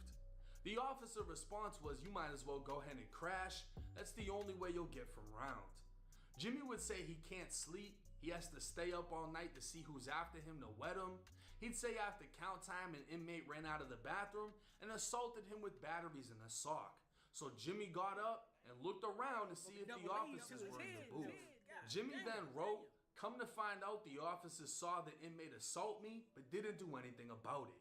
So not only did Jimmy say what inmate stabbed him He said he can't live in B-dorm, asked to be moved, and said after he got fired up, he stood up and stared at the CO booth, just like he did when he crashed me. The CO told him his only way out of B-dorm was to crash, so what did he do? He crashed me in B-dorm in B1, just like I fucking told you. Now isn't it hilarious that he wrote a grievance saying I got stabbed in this dorm, I can't go back into this dorm because they're gonna flip me in this dorm. I told the CO in this dorm I can't be in this dorm. The CO told me I need to crash to get out. And then who does he crash? Who does he fucking crash in B-dorm? And then I say he crashed. People are like, nah, how do we know that's true? How do we know he went up to the COs and looked in the booth for help? Because he wrote it in his fucking grievance that he did it before. But you know what's crazy? Byron Blake was dick riding this dude, did an interview with this dude. And to request my paperwork, you would have seen that he wrote a witness statement in the grievance. So the whole time you're accusing somebody of being a rat, you're interviewing a fucking rat that you knew was a rat. So explain that. Hey, I need to launch a campaign in 2 weeks. Let's see. Okay, Elena, we need a great brief. Product, insight, mark. Now the last snitching allegation isn't entirely new and is piggybacking off an old one with a new one added to it. Kodak Black's lawyer, Bradford Cohen, would post a screenshot of a no-jumper post saying 1090 Jake says writing a grievance is not the same as snitching. Within his caption he'd write, "This story is strange. This gentleman wanted an interview with Kodak about his feature on a record. When he didn't do the interview, this guy came out and said that somehow Kodak told on jail guards. When I filed a lawsuit against guards, part of the basis for the commutation, for failing to allow Kodak access to religious leaders and abuse, that was telling. Meanwhile, I just got DMs from a person with documents where Mr. Cherry gave a sworn statement as a witness in the shooting and gave a statement to police about another incident." Now let me tell y'all the problem with this. The problem with his post was his timeline was off. Kodak shouted me out at Rolling Loud for exposing rats, but he did it right after collabing with 6ix9ine. I'd make a video on it, I'd offer to do an interview at the end of the video, and he'd reply on Instagram Live accusing me of snitching for reciting his lyrics, "How you lose your bitch to a snitch." He'd also say, "Man, come on, man, bruh, man, sucker, cause you don't know me. I swear to God." And it's like, bruh, y'all ain't on that. I'd then make a response on Instagram pointing out the bullshit in what he said. You made a video dissing me saying I'm snitching for talking about the lyrics that somebody lost their bitch to 6ix9ine. And apparently it wasn't Anwell whose bitch was in the video. Apparently it was somebody else. But staying on the lyrics, it says you a one-man army, you ain't never need a click. But I wanted to interview you about how when you was a one-man army in the feds, you were rocking behind the Bloods, and then you just did a song with the biggest rat that ratted on the Bloods. Is that for like protection? Z's ain't that big across America. Now, I didn't even say nothing about this dude saying that you was in protective custody in the feds and you never even hit the yacht in Big Sandy. I didn't even talk about that. But there's a lot of people that would hit me up after the video I did on you saying they was there at that time and you never touched that yacht. And you saying that breaking down who the one is that lost his girl to a snitch is snitching, even though there ain't no crime involved. Is this snitching? Writing a lawsuit the second you get to a prison saying that you getting beat by the COs because you don't want to be at that prison and you was allegedly on PC at this is that snitching? Is it snitching when you name drop the COs that are supposedly killing you slowly, doing all type of shit towards you? Is that snitching? Because I mean, I don't know, maybe that ain't snitching. I know this ain't snitching, but one of these two things can actually result in somebody getting arrested, investigated, fucked up, right? Now, do I think Kodak snitched? No. So I'm pointing out the contradiction in what Kodak is saying, and someone in the comment section actually caught on to what the fuck I was saying. I meme on your face would say, y'all missing the point. He's not even saying Kodak snitched on COs. He's just pointing out how ridiculous it is Kodak saying he's a snitch for breaking down the lyrics. Someone else would say, damn, a blank exposing the justice system is a snitch now? And I reply back saying, I've been exposing the system for a minute, and because I'm white, they try to say it's snitching. But back to the lawyer. Mr. Cohen would state I gave a sworn statement as a witness in the shooting, following up with the comments saying someone DM'd him snippets of paperwork trying to sell it to him. But if you only had snippets, why would you say anything at all, since you don't even know I'm the one that shot my aunt's window out with the BB gun? But obviously you're trying to make me look a certain type of way because your fucking client looked a certain type of way. He'd say in another comment, this isn't a fake name, this is a full description of two people in a sworn statement. He could have just refused to cooperate. And he's right. I gave two descriptions on two people that never existed and nothing ever came from it. And he's 100% right, I could have just refused to cooperate. Just like Kodak could have stopped when that girl in South Carolina refused to cooperate, and we know how that ended. Now the lawyer would say I gave a statement to police about another shooting, and this was interesting because someone sent me the snippet of paperwork. Another anonymous page would post a piece of paper, and while you can't read much, you can read Mr. Cherry made a spontaneous statement to the officers. Another typed out picture would say Cherry said he was in the Springs and had to pee and went up to a bando or vacant house and was next to a couch. Something caught his eye and he saw the butt of a gun. He said the gun was silver/gray with a brown handle. He said the gun looked old but the bullets looked new. There were only about 4 bullets in there. Now once again, this paperwork came from a situation I covered on my channel titled I Shot the Gun, She Passed Away. And since nobody was willing to buy the paperwork from an anonymous page, I requested it, all for free. April 20th, 2012, when he passes it to me, I move him out of the way. I went to busting that shit. Boom, boom, boom, boom, boom. So, you know, this shit's going off. This shit's loud as fuck. Everybody starts running. I mean, there's cars going by and everything. The main officer that was there, he's talking to Alex's mom. He's like, listen, is this Section 8? She's like, yeah. And, you know, he tells her, if we get a search warrant and we find that gun inside of there, you can be taken off of Section 8. This is going to affect your whole family. I caused this whole situation. You know what I'm saying? Like, that's my gun. I shot it. So I gotta take responsibility. On April 20th, 2012, 5 officers were dispatched to 12th and Yukon in response to shots fired by 2 white juvenile males. A witness told officers they ran into 1101 Yukon Street, and officers would arrive at the home making contact with 2 white males and 1 Hispanic. They all identified themselves. The parent of Alex allowed officers to search his room for the gun, but they didn't find it. The 1 juvenile, 1090 Jake, would make a spontaneous statement that the gun was in the closet under the green shirt. Officers recovered the weapon and ran the serial number, which came back stolen out of a burglary 2 days ago. All 3 juveniles were detained and transported to the district to be interviewed. Alex's mom and Brad's mom would give permission for their juveniles to be interviewed. Brad stated he is in 11th grade and making A's and C's. He was read his Miranda and signed the form agreeing to be interviewed, and Brad said Jake told him the day before that he had a gun, but didn't see it until they got over to Alex's house. Brad said Jake said he found it at an abandoned house in Sulphur Springs. He said Jake started flashing the gun around, and Jake and Alex walked off with some other people while Brad stayed on the porch. A few minutes later, they came running back and said they shot off the gun. They all ran in the house. Alex stated he was in 11th grade and making D's and F's. Alex stated after school they went back to his house. He said he wasn't involved in stealing the gun. He and Jake went to the store and Jake showed him the gun. He said today was the first time he saw the gun. He said he held it but didn't fire it, and Jake told him he found it in the Sulphur Springs area.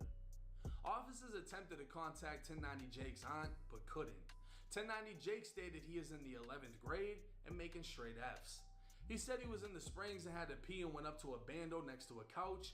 Something caught his eye and he saw the butt of a gun. He said the gun was silver and gray with a brown handle. He said the gun looked old but the bullets looked new. There were only about 4 bullets in there. He denied talking to Brad the previous day about the gun. He also denied breaking into a house and didn't show the gun was stolen. He said that he did shoot the gun to see if it worked. Now I told this whole story on how I shot the gun, and I admitted I shot it and that it was mine, because the cops were threatening to get a search warrant to search Alex's whole house, not knowing his mom had pills and a weed plant in her room.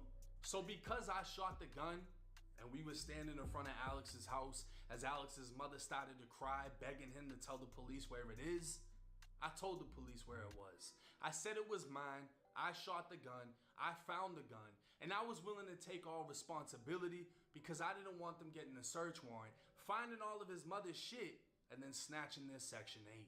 But the funniest thing about all of this is everyone said the story was fake because I shot a gun off and nobody got charged. According to the paperwork, me and Alex both denied stealing the gun, but both confessed to possessing it. The investigation into the burglary led to evidence linking both me and Alex to the burglary. Alex was subsequently arrested and gave a post-Miranda confession implicating himself and me. Additional evidence plus the fact that I had possession of a gun led to a warrant, but I had been sent to a program for 3 months in Orlando and would be charged upon release. No charges for discharging a firearm would be placed due to the cooperation at the time the firearm was recovered. So like I said in the video, I ended up going to a program in the O. Alex ended up getting picked up at a later time. I escaped the program, got picked up in Orlando, and had warrants in Tampa, and ended up getting transferred from Orlando's juvenile facility over to Tampa's. So yeah, I told the cops where the gun was that I fired, I told them I found it, and I'm the reason nobody got booked. Meanwhile, Brad told the police I had the gun the day before. Alex would later tell me the only reason he was charged with the burglary is because they found his fingerprint on the safe the gun was stolen from, but Alex never said anything against me because when I went to court, they told me they have no new witnesses, statements, or confessions, and I beat the entire case. So we never got charged with shooting the gun. We got charged with the burglary the gun came from and possessing it. Because Alex never said shit, I beat the whole fucking case. So in the paperwork it says Alex gave information that implicated me. I don't believe it. Because like I said, I beat everything. So yet again, another anonymous page tried and failed. They obviously wrote out some paperwork because it looks nothing like what I requested, making me think Unspoken is now using fake pages. But either way, they tried to sell a snippet to the blogs and send it to Kodak's lawyer so they could paint an image that I snitched. So the smoke shop didn't work, the news clip didn't stick, the BB gun fell apart, the grievance got thrown out, and the shooting was dropped. But the problem with social media is if you let a lie live, it eventually turns to the truth. So here I am, killing all the fucking rumors. Now there ain't nothing else to say in this video. There's nothing else to explain. If you're still confused for some fucking reason, rewind it, rewatch it, understand it, whatever you need to do. But none of these accusations are gonna stop me. None of these accusations have affected me. And y'all have been asking me for a video on these different situations, so I said fuck it. I'm gonna make one video, putting them all together, and shoot every allegation down. It's 1090 Jake. I'm rocking with y'all and y'all rocking with me. Fuck your favorite rapper. Till next time.